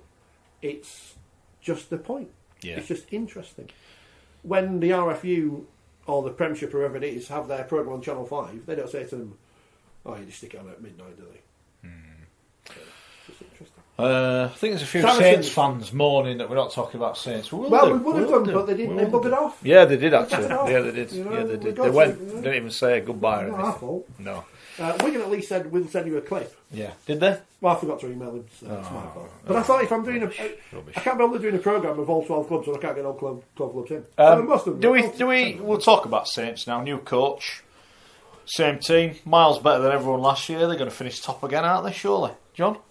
I think so. I mean, I think Christian Wolf, obviously he's a bit unproven that he's not been a head coach of a club in a top league before. He's coached in the Q Cup and obviously coached at Tonga, where he's had huge success. But I think he's just keeping things pretty much the same as just keeping the players motivated. Is this Saints team not like when Millwood was in charge? That basically it doesn't matter who coaches it, they're going to win anyway. It looks that way. I mean, across the depth, and they haven't brought anyone in. They've obviously lost Danny Richardson, but don't really need to. We didn't play, did he? He didn't feature, really. Well, that's the thing. I don't did he play 7 games, 8 games? Yeah. I mean, yeah. I think it's Saints to lose, really. Yeah, Phil? What do you think? I mean, I know every team starts level, but effectively, because they haven't recruited, I've brought that logo. that Saints effectively, nominally start 16 points ahead of everybody else, because that's the difference between them and the rest of the clubs, and they haven't changed their roster. I don't think Saints are going to be any worse. It's up to everybody else to catch them. To get better. There isn't going to be a single. In fact, if anything, you could make a case for saying at this time last year Sonny's brought us big. we weren't 100% sure how their overseas imports were. Feed the backs. We weren't 100% sure how some of the young kids that were coming through their system were going to go. All of those players are now a year older, have all had success. Kevin Nguama is coming into a system that he knows. He's had a pre-season that he hadn't really had. Fiji. And Lachlan Coote knows exactly the environment he's coming into. Richardson's gone because they reckon they've got a young kid, Lewis Dodd, underneath, who's as good, if not better, than he potentially would have been. So it's their choice for Richardson not to be there. It's not like economically they've had to sell him. I can't see them. Let's say that they will not be any worse than they were last year. And if they're no worse, they're 16 points better than everybody else before we start. So, yes, every bookie has them as the favourites. I think everybody who's done their pundits has got them winning the competition. We have seen dynasties in Super League, but I just like the way they go about the business. The thing about Christian Wolff is he now has something to prove because he's got to follow a team that won the grand final. So he won't change a lot. He doesn't need to, but what he can do is come in and say, look, I'll tweak it a little bit so you play my way. But what I've got is a group of players that can play, and if I can motivate them in the same way that I have done with Tonga, the likelihood is we're going to have success. That's the thing. He must be a very good man manager because he convinced Tomalolo, Fafita, etc. to go and play for Tonga, and there's no money, there's no glitz and glam playing for Tonga compared to playing for Australia and New Zealand. And what they've managed to do in beating Australia, something England and they haven't done it. Whoa! Sorry. Pipe down. They haven't done it as a one-off. And Great Britain, yeah. They've done it for. Well, they've done it in two tournaments, haven't they? Yeah, three seasons running now that they've made so they are building some. There are some young kids that are pledging themselves to Tonga from the go, and Katoni Staggs play. We talked a lot about Great Britain players being played out of position. Here's a guy who turns up into camp. What's the kid on debut? As a centre or winger and gets put in at scrum half and dominates the game. And there was the 18-year-old who was on debut, or I think might have played for the Australian Schoolboys against England Academy the year before. But has never played an NRL game, but looked like all of his life he was a full back. So I think if Wolff can do that with his squad, Saints are the team. Saints the team to catch. Rich, have you got Saints top? Well, I said Wigan, didn't I? Halfway through last season, we're going to win this year's grand final, so I can't. Well, who comes top now? Who wins the grand final? Yeah, probably. There's no reason to go against them, based on the fact that, as everyone has said, they were great last year. They didn't need to improve or sign anyone new, so they haven't. The players who are getting older aren't old enough to be. You're thinking that they're going to be detriment to the squad. We've got lots of good young players coming through. Ergo, they should be up at the top end of the table. Everyone says they are going to win Super League, apart from Andrew Voss. It's only really Roby and Tyre you think are maybe getting on a bit, but they still played very, very well last year. So. And they're starting to find players like Morgan Knowles who will take over from Tyre. And Bentley. They're starting to, Aaron Smith now is becoming a kind of hooker that, if he plays 20 minutes of every game, exactly. Roby can be more rested than he has been and prolong his career a little bit. So now I just think they've got all the ingredients. They play a great style of rugby. They're incredibly fit. That was one of the things that was palpable last year, that they were blowing teams away early on because of the intensity they played at. Why would you not have them? I think they'll come top. What about Wigan then? Let's talk about Wigan. They have recruited well. It seems. Splash the cash. They have. Jackson Hastings, how's he going to do? Being a little fish in a big pond, but he's gone from being the main man at Salford. I don't think he'll be the main man at Wigan, but he proved his quality. He's a good signing, you would feel. It's going to be interesting how they go, isn't it? What do you think of them? Oh, definitely. I think, agree with you 100%. With Hastings, his talent's never been in doubt, and the issue before has been how he interacts with other players in a group. Yeah. And the Roosters and Manly. And he was a little fish in a big pond there. Yeah. Didn't work out. He came to Salford. He ran the show at Salford. Yeah, he did. And he thrived. Yeah. Going to Wigan, completely different setup. There's a lot of egos in that dressing room. And the expectation, no Salford fan at the start of the season picked Salford to make the grand final. No, they didn't. They didn't. No, they didn't. Mate, they didn't. But Wigan, they were expecting... One person. That's not worth mentioning. She'll remind you. Wigan, they expect to be in finals every year and winning things, so it will be interesting to see how he adapts to that. I think he'll do well. George Burgess, good signing, and they've got a good lot of young players coming through. Yeah, those forwards, they just go in and rip in and tear and bash people. It's great to see. Bevan French, we didn't see much of him last year, but he can score a try. So He's got some gas. But where's he going to play? He's a fullback or a winger. You can't put him in the halves. So don't, unless you just basically hand the ball and run at every play, which gets a little bit monotonous. I mean, You see, I think he is the key to how they're going to do. I think they're going to be up there because the ingredients are all there. It's integrating some of the newcomers who want to run the team and won't be able to run the team because that's not how it works at Wigan. It's integrating some of the kids who clearly are the most talented we got around because they've won the Academy Championship, was it 9 times in almost as many years. amazing achievement. So they've got the ingredients. It's how you fit them together. Now, I think that Zach Hardacre is the best fullback they've got. I think he'll have a massive season this year. And I think having settled down for a year, having got fit again, having missed a couple of years, he now is ready to return to the kind of form that makes him one of the best backs we've got in our competition. But I don't see him as a centre. I think he has to play at fullback. That's where he makes the most impact. So then you say, well, where does Bevan French play? Well, he needs to play on the wing. Well, they've already got rid of a winger who was quite a good winger to Catalan because they've got a plethora of wingers, and that's before Don Manfredi comes back again. Yeah. So then does Bevan French go into the half-backs? Well, there is a gap in the halves because I don't think Thomas Lulai will play every game. Sam Powell has covered, but I think he's the hooker that they need to... They've got some good young halves coming through, haven't they? Or at least one. So Harry Smith. Yeah. But I think that how Adrian Lamb integrates the ingredients that he's got will determine how Wigan do. The bizarre thing about Wigan, there's 2 things. The first is everybody accepts they were poor last year, and yet they were 80 minutes from the grand final. So poor at Wigan is better than most other teams' best.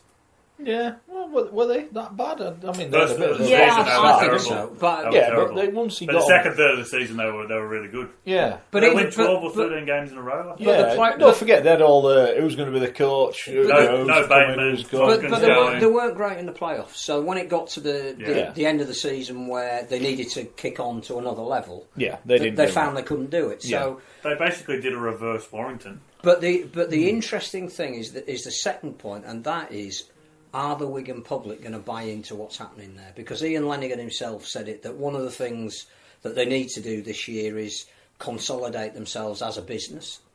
We need to get more people through the gate. They need to be seen to be playing a brand of rugby that the Wigan public relate to and want to watch, whether they're winning or they're losing. Is Ian the problem?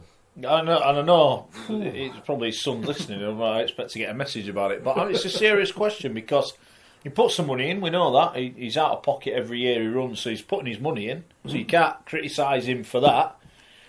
They sign the players. My issue would be they sell too many of the players, but they bring them through young and they sell them on.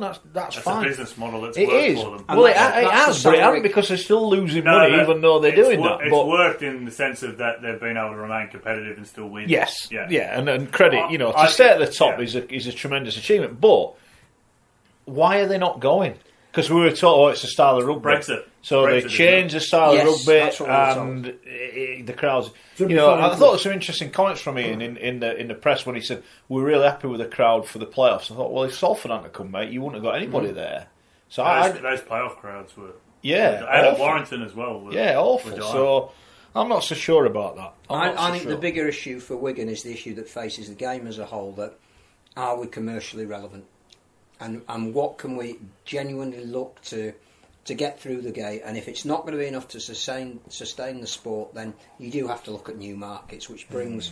Well, again, I think in fairness, they're getting... I think they've invested a lot of money in their infrastructure, regarding their corporate abilities and training ground and is absolutely out of this world. So they have invested money in that, which is good for the long-term future of the club. But it's just a question. I don't know why. There's something they don't like there. Why have they stopped going? I don't know what it is. It's almost like Michael Maguire played a successful but negative style of rugby, affected the crowds. It didn't stop the trophies coming in, but people were saying, do we want to see our team win by over-wrestling the opposition? Then apparently the Sean Wayne era was coming to the end because we weren't playing attractive enough rugby, but they're all local lads and they're all trying their heart out. But even that didn't appeal to a certain selection. That's what I mean. What do the Wigan fans want? Yeah. I don't know. Because they don't all go watch the football team. But I don't know if we do... I don't know if we do enough work actually talking to our fans about what they do want. I think part of the problem is, as Wigan find as much, if not more than most teams, is that if you play a fixture list that repeats so often, it loses its lustre. Fixture fatigue. Yeah. And I think that, with so many teams at the moment coming from that quadrant of Lancashire, you can't sell Wigan and Warrington and Wigan and Saints in the same way that you used to, because it happens too often. Fair enough. I was trying to find a quote from Sean Edwards, which was in a very interesting article with him in The Guardian last week. I tweeted about it, Rich. Oh, it was you who tweeted about it, and that's how I've stolen it from. But I stole it from The Guardian, that's all right. That's all right. Not one about him swearing. He almost swears more than Gareth Ellis does in that documentary. I never knew he had such a short vocabulary, Gareth Ellis. I thought he was a nice young man, but apparently, can't take him far line. No, he's Cass. He's Cass. When he swears, yeah. I can't find the quote. Basically, he was saying that he wanted George Williams, he wanted his man in his fitness coach, and Wigan said, no, we don't want him. I think we may have mentioned that as Scully told us, furore was going on, and we got lambasted by certain sections of those close to Wigan that we weren't a million miles. He has away changed his story though, because originally it was I hadn't signed a contract and they never offered me a contract. It was like, well, that's not the reason, but as usual in most things, there's a little bit of a phony media war, isn't there? And I think they really cancelled the press conference over Anthony Gallagher claiming that Wigan wanted him back. Because that's peak rugby league, Rich. That is peak rugby league. Hey, we're not talking Israel Folau here. We're talking. Oh no, sorry. Yeah, you say that. That's we're not talking. Yeah. I'm trying to speak you diplomatically are these definitely days. Phil. But yeah, we're not speaking about That's just hanging around with me and Rich. I don't think any club can have had him because he was at Witness and they would get rid of everyone last year because they had to have kids selling the bikes to stay alive. You remember that? Yeah. So go on then. What are we? Wigan. Wigan's finished up, hasn't he? And Andrew Vossi is going to win Super League. So me and Vossi, we're together on that. Yeah, but to be fair, I'm ready to pie and piece. OKR challenging for the playoffs. Well, yeah, I mean, he must have been on some kind of cannabis oil for that one, mustn't he? But that's a bit of a strange one. Yeah, so look, they may well do. They may well do. I don't see it myself. I have them as a finals contender in 7th. Yeah. Anyway, we'll speak about them in a minute. I've noted who's putting Wakefield down at the bottom. I've noted those names. Are they banned? Have we banned them? Banhammer. Have we banned them? Banhammer's out. Yeah, well, I wish I did have them. I think Saints and Wigan will be the top two. It's interesting for all the money they've spent. No one's got in those predictions. Has got Warrington finishing in the top 2. Yet they've splashed the cash again. Gareth Widdop's out injured already. I love the fact that you went straight into Steve Price with. Is it your year? These are the questions that people want to know. Yeah. Is it going to be your year? His answer was, it's always our year. How's your new signing, Steve? How's everyone settling in? That's everyone else. All right, okay. That's everyone else. Well, you can do them next week. You can do them next time, the questions. That's what I'm saying. That's hiding behind the camera. They've signed a reject from the worst club in the NRL, so that bodes well. Not Gareth Widdop, Latani Latu. Well, he's better than Tavita Leo Latu. He commanding a big salary. He was when he was at Penrith a couple of years ago. He was next big thing on big money. Went to the Titans on a huge contract and did nothing. And Justin Holbrook's gone over there, taken one look at him and said, "See you later." And his good mate Steve Price has taken him off his hands. So. Well, there you go. Hopefully he comes to Super League and has a point to prove. And I'm sure he will. But it's another big signing for him. I forgot to say on Wigan, just going back to the documentary, which is on this week. You will see on that documentary, and you've mentioned this before, going back to before the grand final in 2017, the Zach Hardacre that we speak to and have spoken to in the past is the Zach Hardacre on the documentary, and not the other side of Zach Hardacre. And I hope that this is still the Zach Hardacre we're talking about. Yeah, I think he'll have a big year. I'm looking forward to seeing him play. Right, so that's central. What about Warrington then? I mean, is it going to be their year? It always is. It never is. Is it? I don't know.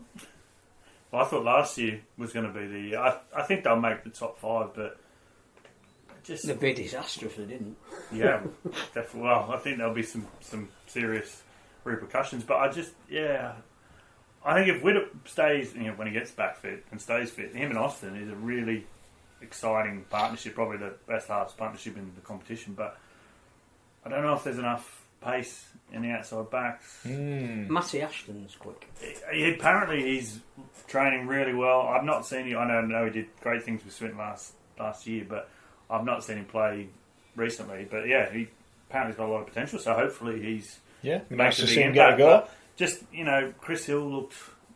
Great Britain looked very tired and overworked. I don't know. The spine of a side, which is how the spine is very good. Is Ratchford, Darryl Clark, the two halves you mentioned, and maybe a Ben Murdoch, Masilla, if you can do it for the entire season. They've got the depth. Yeah. I just there's something about they're going into the season in such terrible form. Arguably one of the worst runs of form of any of the teams going into this. It's a bit like Hull at the start of this season. That was it. Warrington won 2 out of 10. Was it towards the back end of last season?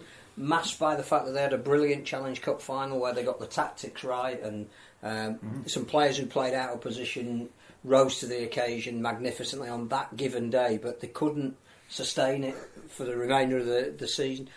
There's some weakness there. I don't know what it is, but I'm not sure they've cured it by just getting Gareth Widdop.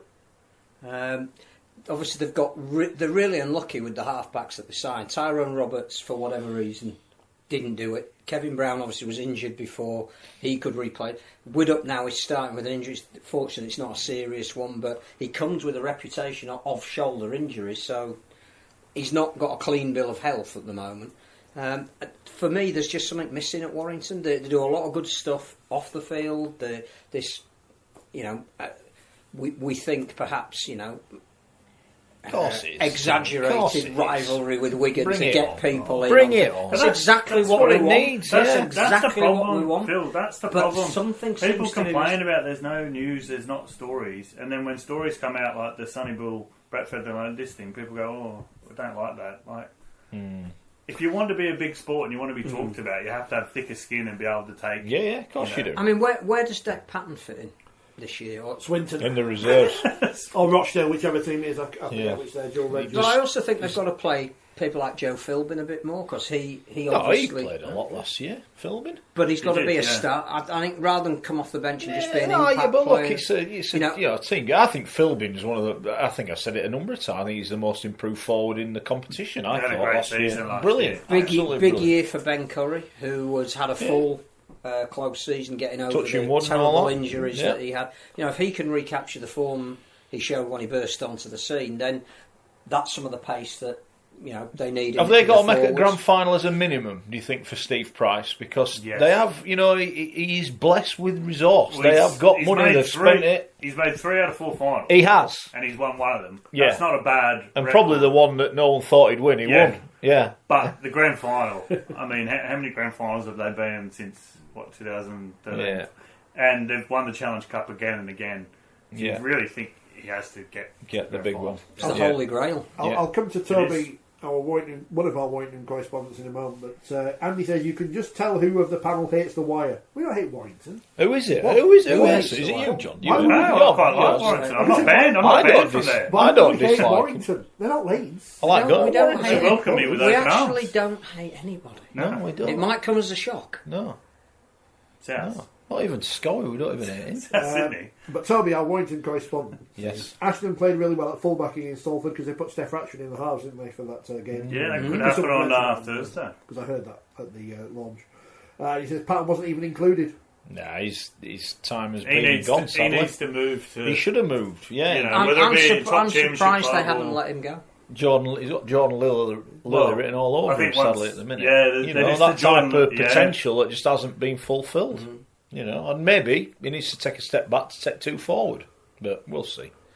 So he's not going to be playing for England alongside Jordan Lilley, as Scully predicted then?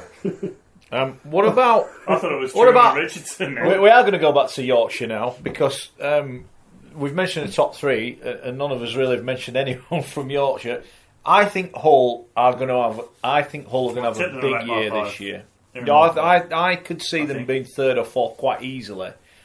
He's gone back to the old Bradford Bulls, Lee Radford, a team that he played in with great success. Get them as big as you can get them all over the field. As he said to me the other day, would you rather tackle a a big one or a little one. You know, and it's common sense, isn't it? I think they're going to try to steamroll the teams. Still got to worry about the creativity and what happens when they meet a side that's willing to go toe to toe with them. But I think Hull. I really do think Hull could be. I'm looking forward to them this year. It might not be.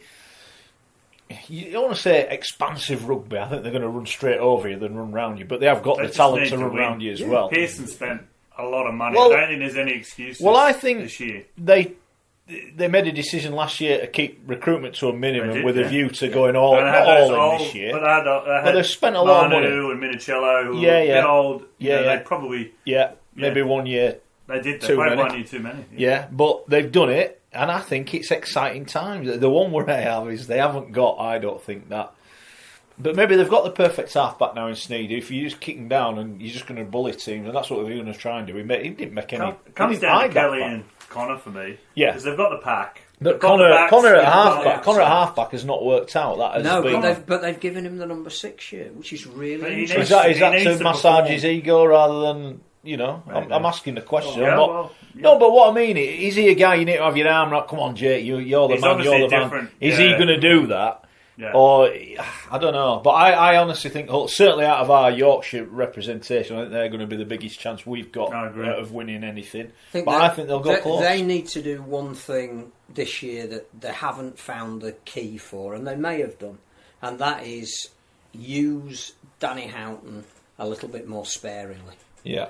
And in signing Jordan Johnson, they now have got somebody that they think can do. A bit like Aaron Smith and James Roby, more game time, take the pressure. Because Houghton is so important for them. You look at their stats every single year, and I don't know what they'd be without him, but he shouldn't be making 1,400 tackles if they're going to be going forward. And we mentioned about playing him at loose forward. He did it a couple of times, and Hull looked a better team because he's got good hands. You need a playmaker. He can do it. It's not like you're missing. It's not like you're losing ball. He can still tackle anything that moves. And his distribution is such that it gives you another pivot. Yeah. If you don't have a creator, a Darryl Clark, a Roby, a Cameron Smith, a 9, you're relying more on your halfbacks. And Danny Houghton is a great defender.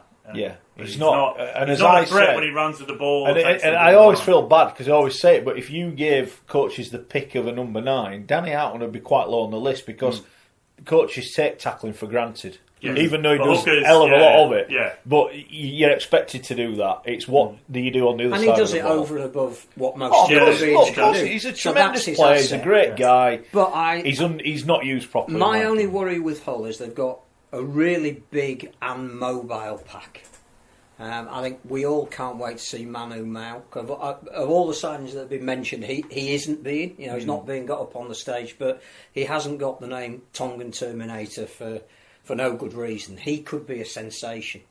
So there's no problem with the size and the mobility of the pack. I think their outside backs, they've got so much choice now and size that they can score numerable tries. The question is, will they get that link?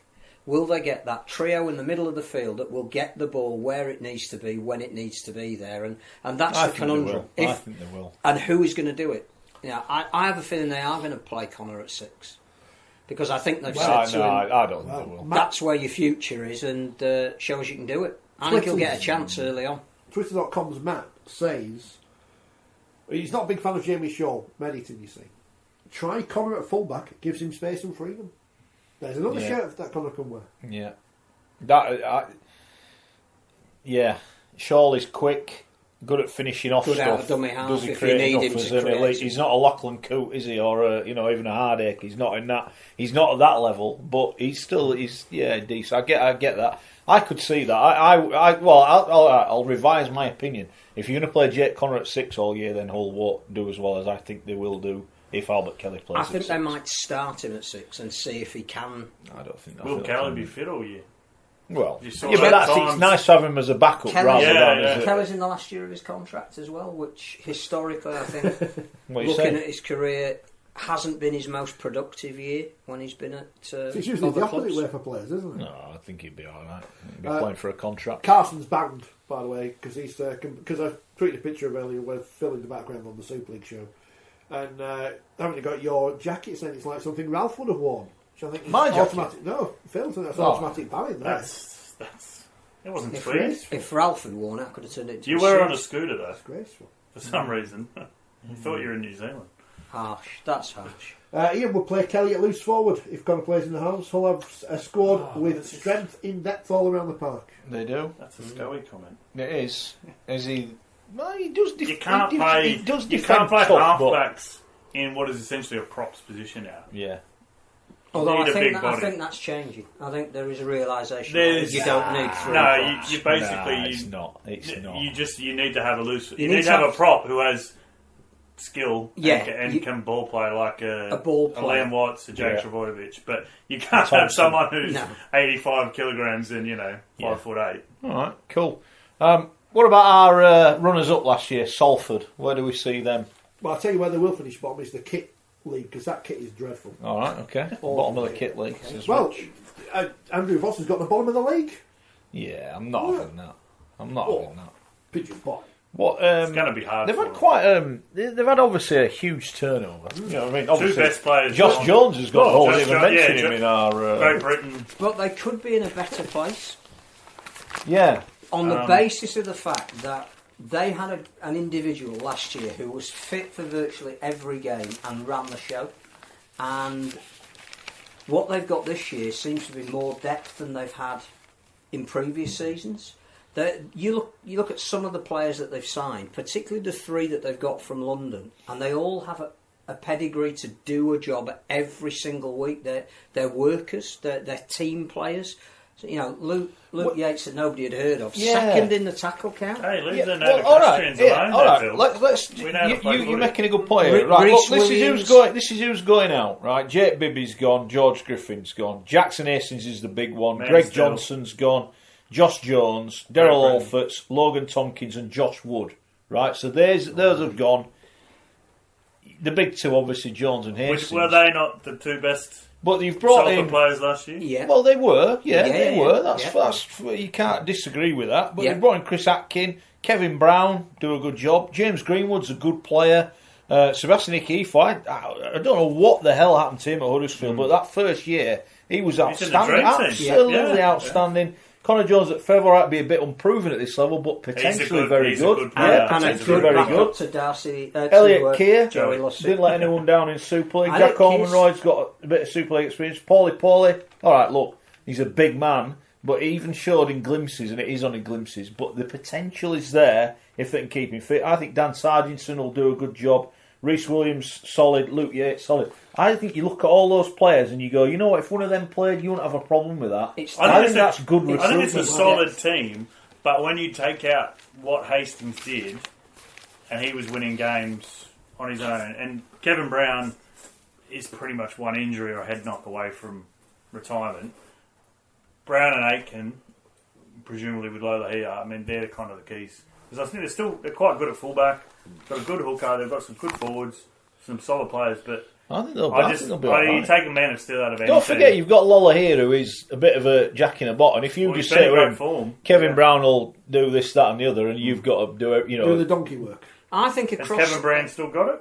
across the board. I don't think he has as a creative player, but I think he can get you around the field, Yeah. and I think he'll be the steady Danny hand that Brock, says, "Right, lads, so, this is what we're yeah. doing." And I think he needs to play a bit. I'm like you. I think he needs to play a bit smarter and not get. Kevin's big problem is he's too brave. He runs it in like a prop Yeah, he forward and does, gets yeah, smashed, yeah. and he can't keep doing that. I think he knows that I himself. don't think they'll get relegated, but they won't be in the 5. No, I think they'll be 6 or 7. They might be mid-table this Yeah, year as I well. think they will. As opposed to grand final, they certainly won't be at the bottom. No, Absolutely. No, Ian Watson's team won't be. The at the bottom. other thing is they've tasted a little bit of. You can say glory because it was a wonderful story last Too year. right, it was, yeah. All right, glory didn't extend to physically lifting silverware, but every Yeah, week to the they were final, the story. right. So, and I know I'm not the first person to say this. Our Salford correspondent. Well, has I was about to say a source close to this programme. they says are they're a going to finish good third. bet. Well, no, but they And are with the a Challenge good Cup. bet for a cup. If I was Ian Watson, I was looking at what I had and the depth of what I had, and I said, we can get 4 decent games together. We could go to Wembley. we could possibly win the because we know what it takes to win those games that are playoff type games. Well, they won, didn't they, last year in the playoffs? We got to the grand final. That's experience. You put in people like Mark Flanagan who won grand finals, and you just say to them, let's put not all of our eggs in one basket, but let's make a concerted effort, because these days 4 games and you've won a trophy. Let's put the experience of getting to a grand final to good use, and the best use, I think, is it's unrealistic to perhaps to expect them to get back to Old Trafford. It isn't unrealistic to expect them to get to Wembley. No, I think they'll be all right. Middle of the table. Who knows? Have a great run. They might really need to win win 3 games to get to Wembley. Yeah. Apparently, we hate Warrington and Salford. So, okay. Who says I hate? So I've just given them source, glowing praise. Close to the Premier, so that's 2 of the 12 now we hate. So. Right, okay. Well, we don't like Wigan, and Saints we can't stand. So yeah, that's it. Full house. Salford thoughts, Rich? They'll be in that middle bit with everyone else. That's in the middle. That we're not quite sure where they'll be. That 4th, 5th to 9th position. There's 12. There's 11 clubs. Yeah, they're all in that middle bit where no one knows where they're going. We're not saying till Wigan are there. Warrington and Hull are just below. Then there's all these other teams, and then the ones at the bottom. What I would say, who are the ones at the bottom? We don't know. We're going to find out, are we? For all of the Not my speculation about where teams are going to finish, there are still 3 leagues within Super League, and there will be a bolter that defies. I'm not so sure there are now. I think there's 2 leagues in Super League. I think we won't be a million. Got away with Everybody's that predicting. I think we had 4 leagues last year. Yeah. And Helens were a league of their own. Yeah. And then you had about 5 clubs. Yeah. And you had basically Leeds and Catalans doing nothing, and then 4 clubs spelling. I think we still have a rough idea of where most teams are going to finish, and that won't be right because somebody will over-exceed and somebody will underperform. But there isn't enough. There aren't too many teams that we're saying actually everybody starts off level at the moment. I'm genuinely excited as to where they're going to finish. I think we have a vague knowledge, and looking at everyone's predictions, apart from the odd Salford will be bottom, we're all sort of talking about which area of the table each team's going to be in. We're not disagreeing with each other. I think if Cass and Wakey didn't have 5 or 6 injuries each, they'd probably be... Well, can we talk about Castleford? Because I am very worried about Castleford now. I am very worried about Castleford because I was worried about them anyway. I think their recruitment is light. They've got a lot of injuries. I thought they pack at times last year, and I know they were doing it tough, and players probably were playing more games than they should have played. You take Liam Watts out of that pack, and I'm not so sure it's good enough anymore. It sounds really horrible, but I think there were some people that really underperformed last year. Some will come back, I think. They may do, and some I'm not so sure will. I think that's so for the first time in a long time, I've always been very pro Castleford. I'm very down on Castleford and their chances at the minute. I just think they're going to struggle. You know, this Greg Eden thing. Well, he might be going to York. Well, that's what I mean. You've got a player like that. Well, actually, it won't be now if Fecky's out for 6 weeks. But that's my point. And again, I've said this about Huddersfield when they signed Uarte. They don't need a winger. Why have you signed him? Did they need a winger? I'm not so sure they did. I can see why they signed him, because obviously the end of last year and, when Darryl Powell walked on the field and gave Eden a spray, he's been out of favour there for a while.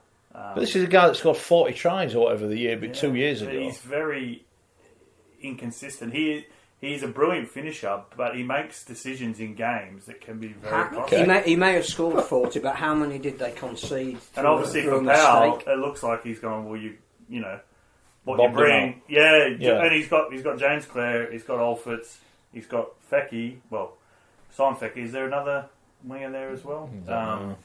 He's got options, so... Oh, no, he has. He's got... I just look at it, and I just... obviously they've signed Danny Richardson. How's that going to go?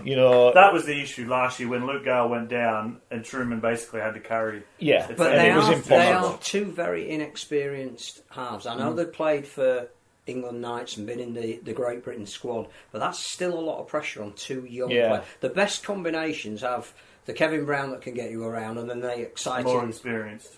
Yeah, did we see enough from Truman last year? And again, playing in a side that was badly injured. Yeah, he didn't have the pack in front of him to give him the protection that he needed. My worry for Castleford is not that Fecky's out for the first few weeks of the season, because I think that combination of Shenton and Fecky will bring a lot of tries. I think that left-hand side, which was so effective in 2017, that'll fire again. Shenton's fit. And he is the arch creator. Why did Eden score 40 tries? Because he had a guy inside him that gave him some great ball. Yeah, but they also had a very good fullback. Very good one of my real worries and a is very good back rowers. With the greatest respect to Jordan Rankin, I don't see him as a fullback. Oh no, I do.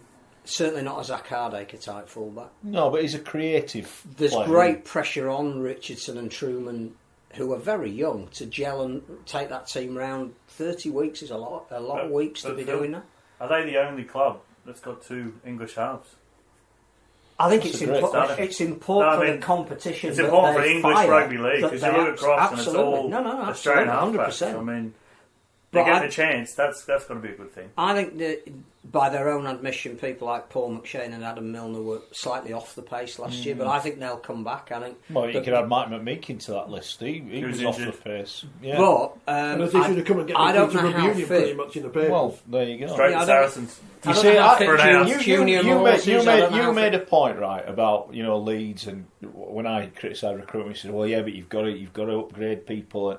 And Cass, I think, have salary capped themselves out of the competition because they were terrified that an Adam Milner would leave or a McShane would leave.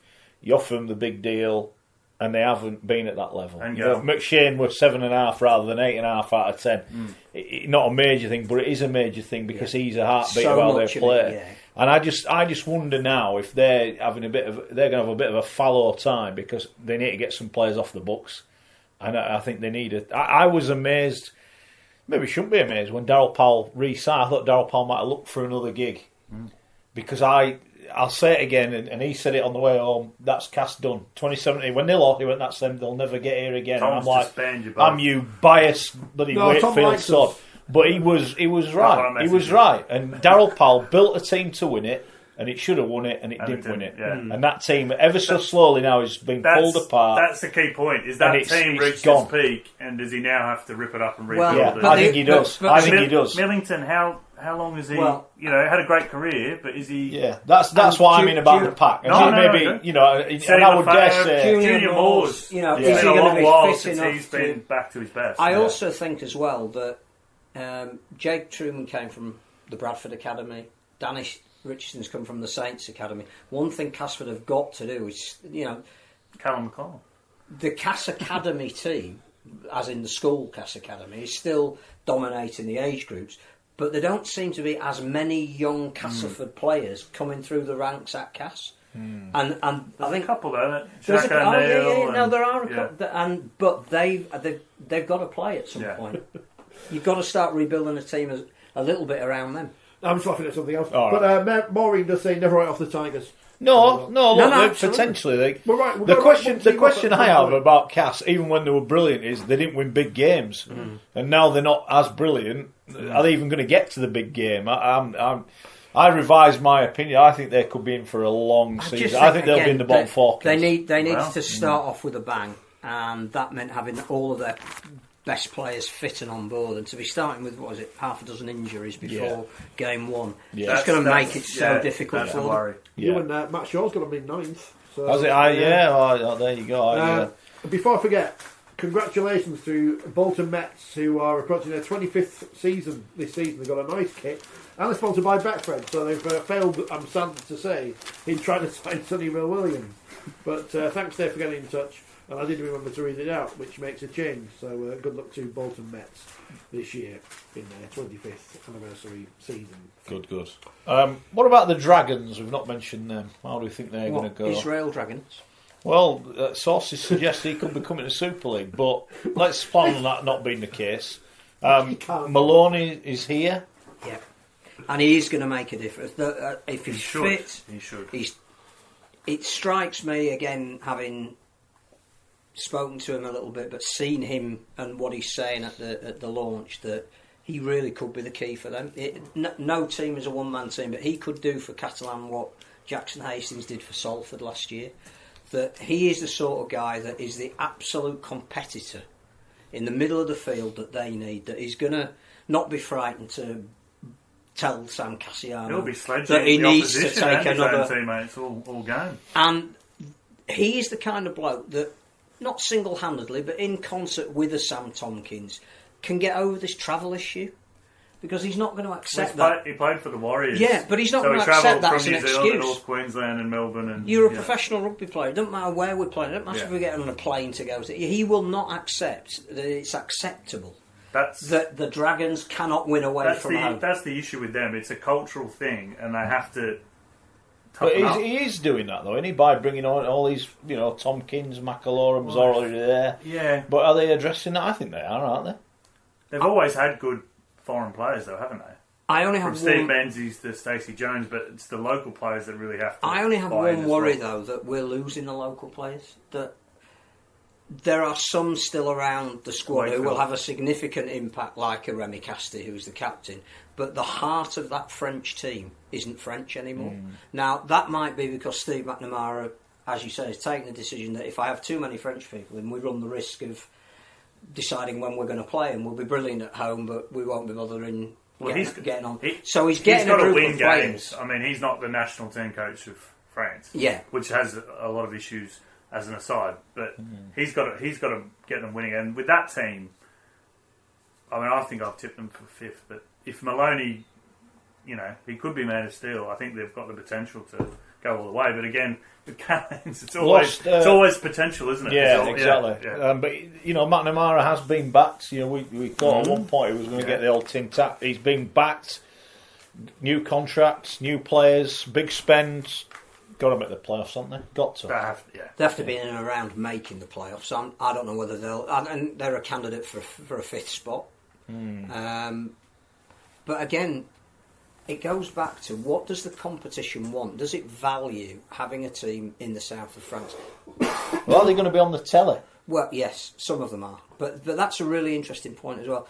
What we forget is that one of the things that Robert Elston was pointing out that last season had been such a successful season was the attendance at Barcelona. That was solely down to the Dragons winning the Challenge Cup and capitalising on that. We're going to never get out with this year then. Are we? Exactly, because this is rugby league, isn't it? Well, the Roosters are on their way through to playing the World Cup Challenge. I was getting excited then. I actually thought you knew something that I didn't know. Sadly not. I didn't know Wakefield was signing Roman Navarrete this morning. So, well, you did. You read my Twitter. You should have asked me. I'd have told you. But so I think that we need to make sure that Catalan are adding an extra dimension to Super League. And I think that means that they need to be challenging for the playoffs. They need to not be the all-star. They need to be challenging for the grand final. They were last year. They need to be winning. But I think they need to be winning trophies. I think. Well, they have won a trophy. They now need to be competitive. They need to win the big trophy. But I don't know if you go from where they were to winning a trophy. I think you go from where they were to being in the playoffs. You've got and James then Maloney, see where it takes you. If you've got two-time NRL grand final, Origin player, Kangaroo. You've got Sam Tompkins. Yeah. What? He's one man still, hasn't he? But they could do a Salford. They could get in the playoffs and be a Salford. But the first thing they need to do is get in the playoffs. Oh, mate. You can't compare them to Salford. No way. No, what Salford did in the playoffs. That once they got there... With an extra $2 million on they're expected to be there, mate. They're expected Well, they to are be now. There. Anything other than in the top five is a failure. Yep. With the money they've spent, it's a failure. James Maloney could have an advantage in the Man of Steel race because I don't know how many legends they have in France who pick their what they're going to do if the game's on telly. Although, over. The interesting thing you mentioned how about the papers going to report on their games in France is that it looks as though all of their games aren't going to be, but some of their games are. So somebody's making the decision of which games are more important than others. So basically, but all games should be this equal. Saturday's game against Huddersfield is not important. Rugby league is not socialism. It's not communism. Well, we like to think we are, though, don't we? We're the most democratic sport out there. Bob Mills used to say that on Fighting Talk. When Fighting Talk was good. I've not come here for a lesson in communism. You mentioned the Huddersfield Giants. For a minute, I said this to Simon Wolford on the video you can watch at 4020. No, you didn't do it on video.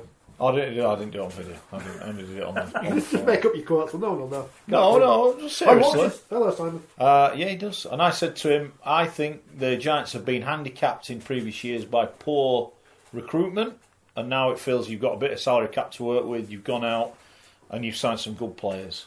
And Caesar, by all accounts, outstanding, even in friendlies. But they've always spent the cap, though. Yeah, but they've spent it badly. That's what I mean. Yeah. They've spent it badly. It's not like they haven't. You mentioned Toronto. You look at the Giants squad. There's a lot of young lads in there, and yet they're still spent. And this comes back to they signed Uarte, who never played, arrived injured, never played, didn't even need him. The kids that played on the wing were perfectly good enough anyway. So they've gone out. They needed a half, but they've gone out and they have bust the bank to get one. They did last year, and the choice that they made was the wrong choice in Matt Frawl. Yeah. So but they've gone out and they've learned from that. Yeah, and they've got their first marquee player. I think Cruz Leeming is a bit of a loss. He is a big loss, and I don't think... Because he basically said, I want to go. They had the chat, but if he said he wanted to go, there's not a lot as a club. True. You could keep him, but get rid. If you don't want to be there, get rid of him. And that is going to be an interesting conundrum for them. But I think they've, Kenny Edwards, had his issues off the field. We're hoping he's going to be all right. What's that? What are you on about? Against Warrington? I don't know. What are you on about? To the crowd. Sorry, yeah. Inside. Let's look. Great player when he's on this. Hopefully, he just keeps his head on the. Well, we saw when he came to Catalans that in the run of the cup. Yeah. He was good. Yeah, he's a talented player. You're being a bit. No, he's a talented player. Hopefully, he keeps. The problem they've got with Kenny Edwards is they've lost Alex Mellor, who was ultra reliable. And they've replaced him with Kenny Edwards, who is ultra unpredictable. If they get the right Kenny Edwards, it's a good sign. Alex Mellor's a decent player, but you're not going to bust the bank to get him. One thing that I think Huddersfield are going in the right direction is that they now have some young kids who have a year's experience. Darnell McIntosh should be a better player this year. Is he going to be on the wing? No, I think with Ashton Golden being injured, he's now going to be a fullback. Yeah, but no, he's not. By his own admission, he's not. Yeah. You stick him on the wing, he'll get you 20 tries. I think he's a good player. He's just not a fullback. He'll get 20 tries. I've no doubt about that. But I think Huddersfield's are starting to be on that curve that's going upwards. Yeah, I do. So that even though there is still an issue about the depth of their squad. We've said it numerous occasions. It was about 4 or 5 years ago they got rid of 7 top line players and only bought in a couple, and they're still hampered by that. That if you look through their outside of their top 17, there are still some gaps there, but what they have got are some youngsters that are coming in and filling those gaps. They'll take a bit of time. They'll be better for the senior brothers will be better. Wardle, the young Wardle.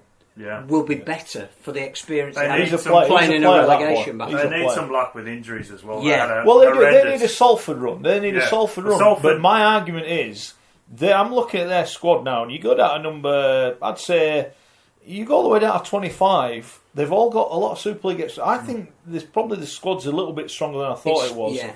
But I'm with you. They need luck with injuries. They need to keep keeping on, and losing goal early on is a blow. And Caesar's a good player. If he plays well, they can I think they will be the surprise. I'm not saying they're going to do a Salford and get to the final, but I think they may surprise. They've got the potential to make five. If he can make a partnership with Gaskell, that could be really important for him. Caesar.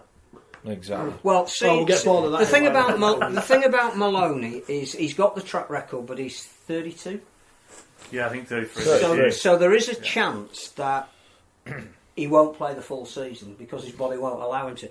He's not used to playing this many games. Well, Caesar's coming off getting his team to a grand final. He's at the absolute peak of his career. To get him over is a coup, and I don't think enough has been made of that.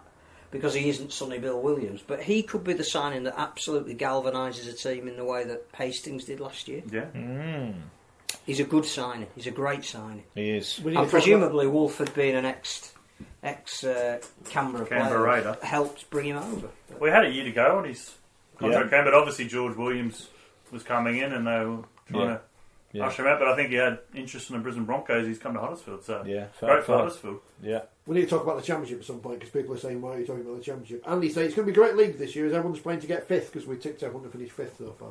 Have we mentioned Let's just look Holcare and Wakefield? We wouldn't have mentioned them now. But we don't mind if everybody's fighting to be fifth, because I'd rather that the focus was on who might make the playoffs than who's going to get relegated. Well, that was the relegation. It was the relegation battle, wasn't it? Yeah. So if we've got 7 clubs that can finish fifth, great. Yeah. You talk about Wakefield while I look and see who's. Well, we're going to talk. We need to talk. We need to talk about. We'll talk about Hull KR. I said midway through last season, if they didn't finish bottom last year, they will this year, and I do believe that to be the case. Devastating news, Mossy Masoi. Continued thoughts with him up that he gets well as soon as possible. It's going to be a long process, I think. They've brought in massive numbers of players. 20 players. They've lost, you look... 15, I think they've lost. Craig Hall, Kainos, all right, they're not wanted, clearly, because he's got rid of them. Maguire's retired. Lunt's gone. Joel Tompkins is gone. James Greenwood's gone. Chris Atkin, who I just never understood why he didn't get more game time. Danny Addy's gone. They've lost some okay players. They've brought in some okay players. But they've lost, obviously, Garbut's knee's a problem. Great player when he plays, doesn't play enough. And that's his body, not him. Parcells. Well, he's banned, isn't he, for the first 2 or 3 first 2 games, I think. So he's obviously Masoi. I understand they were after months. Yeah, Hadley. And then Hadley. So if you take out Hadley, Masoi, and they're in your first choice 17. And Haraki. They start every week. 3 weeks ago, I thought they'll have a tough year. They won't finish bottom after those 3 injuries. Yeah. I just think it'll be tough. And I think that front row. I think you'll get teams will go just to bash them up, because I don't think they've got the size that they need. It's a really important game for them at home against Wakefield. Another team with 5 or 6 injuries. Well, Wakey went there 2 years ago on the opening night of the season and battered them 30 points to 4. They went there last year when Wakey hadn't won in about 3 years and battered them in a must-win game. The thing is, with those injuries, Haraki and Hadley, you go, that's bad. We'll get them back at some point. But the thing with the Mossy Masoi, that's not a normal occurrence, No. He might not walk again. That's the sort of thing that not cripples, but hopefully it doesn't, but it just impacts everyone. Yeah. It puts everyone on a Well, we downer. spoke to Tony Smith in some detail, on and off the record, and he was good enough to tell us, said it's been really tough for him. Well, I think you evaluate the one saving grace, exactly. Yeah, the one saving grace is it happened before the season rather than in it. I think because I think that would have been even worse. The other saving grace I think they've got is Tony Smith. Yeah. Because I had quite a long chat with him. I know, we were waiting for you to finish. And about 20 minutes, I think. Yeah. You're right, I had to find out how his snake was doing. Got a pet snake. Is that a euphemism? No, he's got. Okay. He has a. Come on, pet snake. He didn't have to take that challenge on. His original agreement with Hull KR moving to Hull as well. I'm there for 3 months. Yeah. I'm here to save you from relegation. I'm not that enamoured with rugby league unless it can prove to me that it's changed a little bit. And he has signed up for the long term. And I think he's keen to build something, which is why he's had all these changes of personnel. And I don't think he's. I think what will be in terms of their league position, but he's got some philosophies about the club and what the club needs to be if it's sustainable. You ally that to they're going to buy their ground. And the future of Hull KR, whether they get relegated and or their not own academy, is actually pretty good. No, it is. And it is and one they've of got those an owner occasions. who puts his hands in his pocket. Yeah, it's one of those. Well, the problem is, if they get relegated, mate, it's going to be a big ask. Oh no, it will. And everyone that came out and to be fair, I think they're a better club for going down. Yeah. Because of the spot it brought everyone together. But I think they realise. But I don't think you can do that again. Yeah. Well, I think they could with. I'm not so sure. Because I think they're putting the things in place that guarantee their future, and Tony Smith is one of them. I agree with that. So yes, they may well go down. They've got a terrible start to the season with even picking a competitive 17. Well, the problem as well, we're losing like Hadley and Haraki, who I would have thought would have played a lot of minutes. Haraki was going to be the captain. Yeah, but what? It knacks up your bench. Your interchanges. Can people come in and play? It's going to be hard work. For the first I'm with you. I think if they lose to Wakey, they're in for some pain. They've also not arguably got a they've got standout half week as well, haven't they? They've got 5 halfbacks there, sort of equal. Yeah. Probably Abdul's maybe the one from last season who'll start, but then you've got Ryan Brearley, you've got Jamie Ellis, you've got Micah Lewis, and someone else who's Keys. Joe Keys, yeah. So who's injured? They've all got a point to prove. But if everybody's got a point to prove, that makes it makes you need leaders out there. There's a number of guys from Bradford who are obviously with a point to prove, but are they ready? Well, Super League and will they end up even playing first team? Because I think they'll be either forming the core of the reserve side or moving out back on loan. I think they're. They won't be going on loan at the moment. The future looks brighter than the present for me for Hull KR. That's a fair comment. I think they may well. I think they have learned mistakes of the past couple of years, and they are looking more long term. But it's a brave man that does that. It is a brave man. As Mark says, you take out. So what is the salary cap this year? 2.1 million. And if you've got all the exemptions. And what do you get in the championship? 500. Like that's the thing.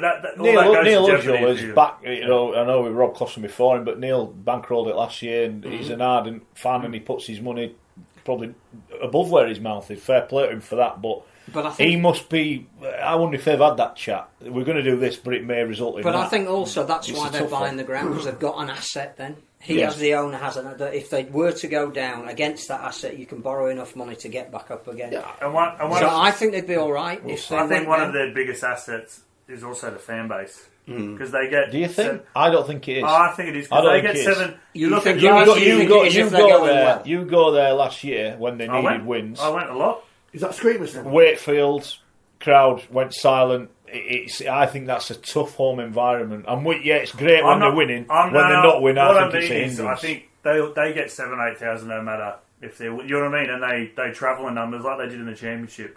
They turn up. So the atmosphere may go down, but they turn up week in, week out because they haven't been battling in the top half of the Super League for how long, but they still turn up in big numbers. That's a fair point.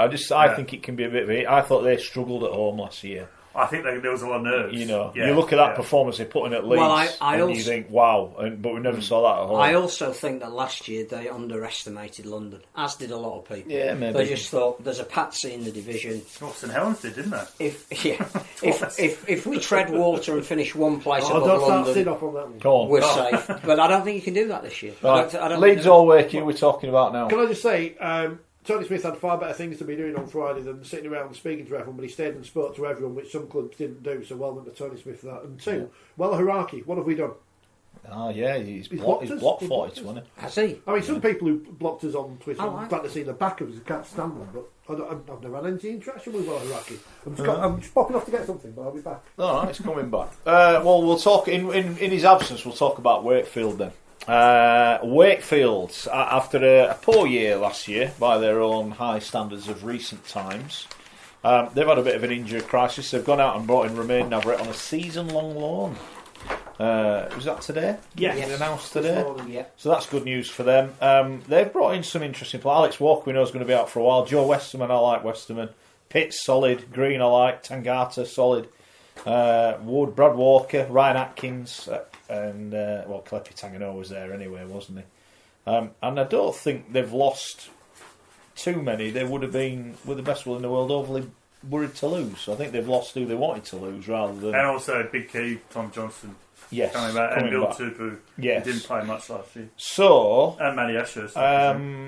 I think they'll be all right. Wakefield. I think they will. I mean, I tipped them. I think top 5 or top 6 last year, so they're really disappointed. And I think their recruitment's been quite good. It's just again, you start the season with 5 or 6 injuries, most of them. Well, Alex Walker was surely the starting fullback. I know they've got 3 options there, but and then you've got 4 front rowers. Yeah, but they should be back in 2 to 3 weeks. He said, Chester. So they're up, and some of them will be back. So Fafita, where's he at? Well, I think that's $1 million question. Yeah, I think if you can find out, let Chris Chester know. He'd be happy to know. And Danny Brough, I think is he still? You know, contract year, he'll play well.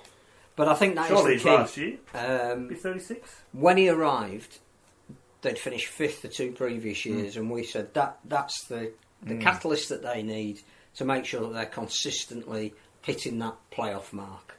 And it didn't really. Him and Jacob Miller, it didn't quite happen certainly on a consistent basis. They each individually had the odd good game, but as a partnership. But again, though, they had a lot of injuries. They did. A lot of That left injuries. edge was A lot of decimated. people who shouldn't have been playing were playing, and you just get found out. You get found out, and good players can't play. You know, you mentioned, I think Truman playing behind that pack. You know, it's same for them, isn't it? Really. Yeah, I think Tangano was a good signing for them. I think he gave them the boost that they needed. He looked really impressive. Yeah, he's a good player. And again, a full pre-season is going to benefit him. Where do we think they'll finish? In the bottom 4, but not in danger of relegation. Yeah, I think I agree with Phil. I don't think they'll be relegated, but I think they'll. I think they'll be 5 to 8, somewhere there. If they stay injury free, I think they'll be nearer the 5 than the bottom. Going to win the treble. Buy your tickets now. All right, okay. What you should have said, available at Wakefield Street or whatever it is. I heard you're a poor lad, Rich. Right. Well, we've only got one left to discuss, and I guess we have to discuss them. Tangano's going to be in the dream team, by the way. Okay. Leeds. All Leeds are we. Leeds. They have signed Luke Gale. Gamble that could pay off spectacular, I think. Done all right in pre-season, played a lot of game time and not suffered any injuries. I think the worry about Luke Gale, also my sources suggest, is that they expect him to find it more difficult when the pitch is firm up, given the injuries that he's had. So I think he's developed the knack of taking the ball to the line and moving it on rather than actually being caught in possession. I've noticed that a little bit in pre-season. So that he's a good player. He's a very good player. He's not played for 2 years. I can make a case for Leeds being a top 5 challenger, and everybody on social media say, "Well, you would say that, wouldn't you?" Well, you would say that, wouldn't you, Phil? But I'm just going to tweet that. If they can keep Luke Gale on the park. And if they can keep their new captain Stevie Ward on the park, then they have got threats down the left and the right. So you've got the Gale, Ward, Horrell, Handley. Is Ward going to stay fit? Well, hopefully. No. The last 2 seasons he did, they won the grand final. That was a while ago. 15 and 17. But he was fit for virtually all of those seasons. So did he get injured right before? He got right at the end of the 17, but he played a lot of that year. Oh, he's a great player. Down the right, I think Reece Martin has been there. He's signing. been a great He's signing. been their signing, and because he was signed last season and not over the close season, he is still virtually a new Look what player. he did. Sorry to mention it, but against Great Britain, absolutely, Mosby captain of the coup. Can I just pour some cold water on that? Oh, of course you can. And then Cruz leaving as and when he comes into the team. I think they are, like Huddersfield, are on an upward cycle. Yeah, I can't disagree with that. And I do think the Gale. I understand why Cass let him go. Yes, and I understand why Leeds have bought him. So I think it potentially could be a great signing. The one worry I have about Leeds is their forward pack. I don't think it's big enough. It is now with Simanathan and Pryor. I would have agreed with you last year. No, that's 2 prop forwards. You need 4. And Aledzki. I think you've got 3 there. And then you've got Don Crosby, who may or may not ever come back. Cuthbertson, he's best will in the world. He's getting on, but he's not quite as effective. Well, he is off the bench. I think the other person to watch out for this year, if Gale is fit, is Jack Walker. So I think you'll see another dimension to Jack Walker's game in the same way that Hardacre came on at Castleford. Yeah. Very, very young, very good defensive. I like him, Walker. There's a weakness to his game. It's his attacking play. Yes. But he's a young kid, and that will happen I think by with Luke Gale telling him where he needs to be. I can understand that. I'm with you. I think they'll do all right, but I'm just not sure they've got the tools to do. Apart from as well as have they got enough in the outside backs? No, on the and wings that's why they're looking at bolstering that. At Dryfield. But I still think that one thing they will do this year is play entertaining rugby. Yeah. And I think over at least 3 of the last 4 years they haven't. So I think they'll run round rather than run through. I think that's what they'll try and do. Yeah. That should be a good styles clash then on Sunday. And I think that people will warm to that. The Leeds fans will warm to that. And as we saw, Headingley Full is a pretty imposing place. That is the best rugby league venue in this country by a mile, by an absolute mile, but no doubt about that. And it's been a millstone. Pitch is awful for 2 years, but it might be a benefit this year. So I'm obviously biased, but I actually think that they can challenge for 5th. I couldn't rule that out. Which would be a significant improvement on where they were. Yeah. What do you think, John? Are you with that or not? Yeah, I don't think...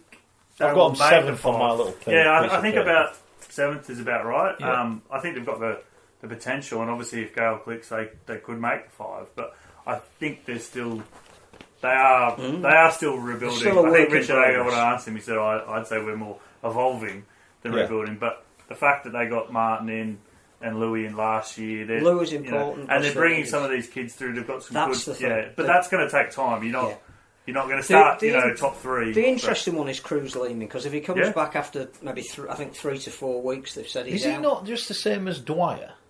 No, I think all round he's probably. I think Dwyer's a bit. I'm not so sure. I don't think Dwyer's a starting hooker. I think he can. And how much of Leeming's success is built on O'Brien's industry and work rate? Because to me, it seemed that he used to do all the donkey work. But and I think came on and I think Leeming played in England Knights. I think Leeming's got more. But with the likes of Mellor and Ward in front of him, he's got his workhorses.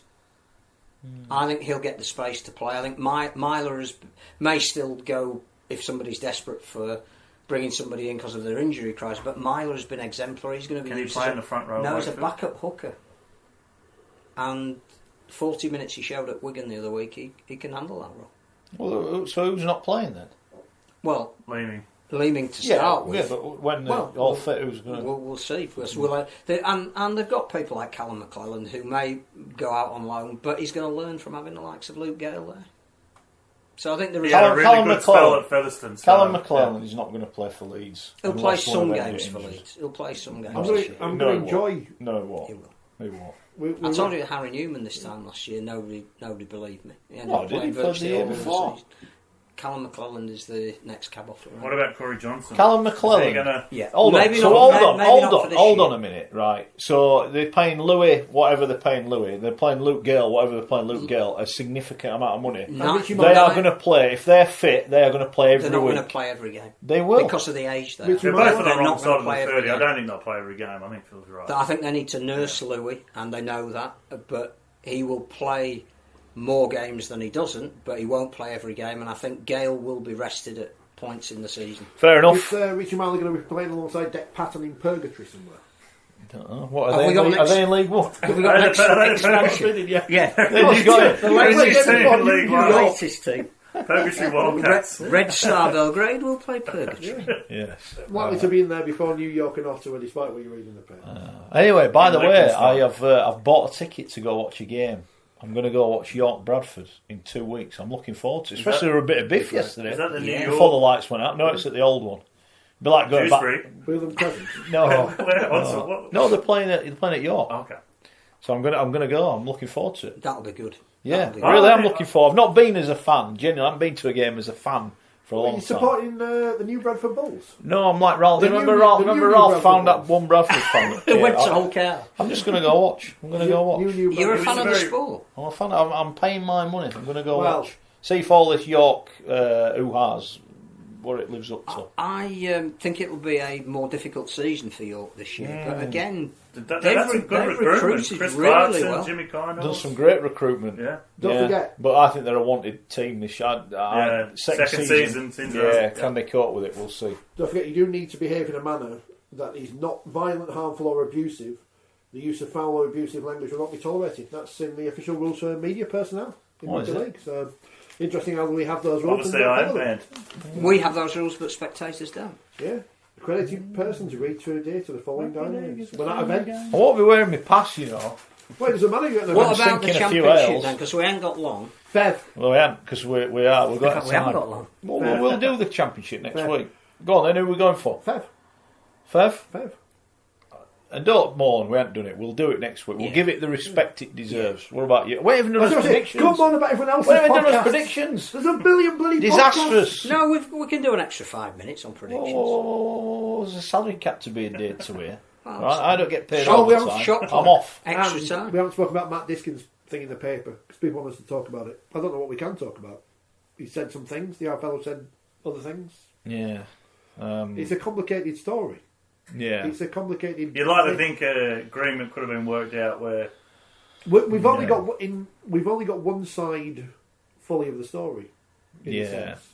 Yeah. Whatever the RFL. I don't think talking about it for 2 minutes is the right thing to do. No, whatever the RFL do in any situation is going to be deemed by some people to be wrong, whether it's right or wrong. Yeah. And we don't know the full story. No, we don't. Going back to the championship, who are you? Toulouse. Yeah, I think they're London. Wow. Danny Seriously? Ward, Super Danny Ward. Oh, I don't disagree with that. I think he'll have them in the 5. I'm not sure they'll have enough to win it. I don't know. I hope I'm wrong because I want London in Super League. The other thing is, Toulouse. if it is Toulouse, then what the hell is the competition going to do about having 3 teams that are? Well, that'll be all right because Toronto are going to get relegated. No, they're not. I didn't say that. And our big news, because we haven't mentioned it yet. Big sponsorship. Yeah. That 4020 TV is signed. We will be seen in the Women's Super League next season. We will. Yeah. Is that all we're going to say? Yeah. Right. We're doing his predictions. We'll do them quick. We'll do them quick. Because the other thing is, there's no form Where's line the fixtures? anyway, so we might as well just. I don't know. It's somewhere in the middle. Wigan v Warrington Thursday night. Right. Go on then, John. You're on it. The Anthony Gelling derby. The man of the people, Wigan by 8. Yeah, I think Wigan by 6. I think Wigan will win. I'm going Wigan by 8. 2 8 to 6. I'll go. I'll go Wigan by 6. Okay. Friday, Hull Cow Wakefield. That's a really interesting one. And an emotional one. I'm gonna say Wakefield by 4 with no confidence whatsoever. Hull Cow and Golden Point extra time. Forgot about goal. Is that still on? Is that still a thing? Do I have to say Wakefield every week? Wakefield by 12. I'm gonna go against my better judgment for Hull Cow. Got the ban hand. I think Hull Cow have got to They're not win winning this anymore. week. I'm not sure they will, but I think they've got to win. St Salford. Yeah, Saints. 12. Saints by 20. Oh. Who are you, Gary Schofield? No, I just think they're going to they want to make a statement in week 1. Come on. I'm just waiting to see Gemma Carter. See a source. Saints by 8. That's not what I'm going to put on the email tonight. I can't. I'm not going for Salford. And they're like, Q, it's Salford. Yeah, but every time we don't go for Salford, I think win. Saints want to hit the ground running. The champions at home, big night. Saints by 14. Right, also in action, Catalans against Huddersfield. That is a tough one too because Huddersfield have been in really good form in pre-season for what that's worth. But Catalans at home, I'm going to take them by 2. Yeah. They've not. I don't think they've got a great record recently against Huddersfield. I seem to remember Huddersfield having a couple of really good performances in the south. Catalan by 10. Steve McNamara doesn't watch this programme. Simon Wolford does. Huddersfield were good last week at Wakefield. Huddersfield by 6. Yeah, I think Huddersfield will win. I'm going to go Huddersfield by 2. On Sunday, the double header at Headingley. I will be there. Leeds Hull. Hull by 6. I think that's the game of the round. 2 new teams, both with everything to prove. I think Hull by 4. Black and Whites by 8. Yeah, I think Hull will hit the ground running. Be interesting what the pitch is like because they play after the thing. I'm going to go Hull by 4. I think it'd be tight. Toronto against Castleford. I think before the injury cloud at Castleford, I would have picked them, but I'm gonna go the Wolfpack. Wolfpack by 4. Repeat of the game last week. They defend 2 weeks ago. I was at that game. They defended really, really well. Castle had enough chances to win the game, but Toronto's defence won that game. So it's gotten well drilled. Brian done. I'm gonna go Cass in Golden Point extra time through Danny Richardson. Well, really cock up Sonny Bill. wasn't it? Sonny Bill with the drop goal.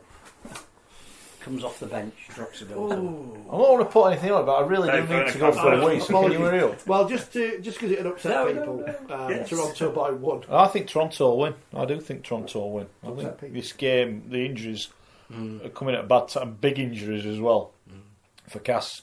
I think the Wolfpack, like Ulker, have got to hit the ground running. Well, I they need think to pick if up they wins. get points on the board It'd be early, it takes the pressure Good off. story Yeah. debut, wouldn't it? Yeah. So I will go for Toronto by 7. Gareth O'Brien to drop a goal. The first time Brian McDermott's been back at Henley since he got sacked. It has. So, right, I really need to go to the loo now, so we're going. I am busted. Right, okay. Thanks for everyone. We'll be back next week. Yeah, exactly. We're getting Will Perry in next week. Well, there you go then. There you go. Is he under the salary cap? Probably Don't not. think he'd come here and work for what I get. No, we'd have a bottle under the counter. Yeah, fair enough. Thanks to John. Thanks to Phil. Thanks to Rich. Thanks to you for watching. Subscribe, like, leave us some feedback. Get stuck in. We do not dislike anybody. And we will talk about the Championship a little bit more next week as well.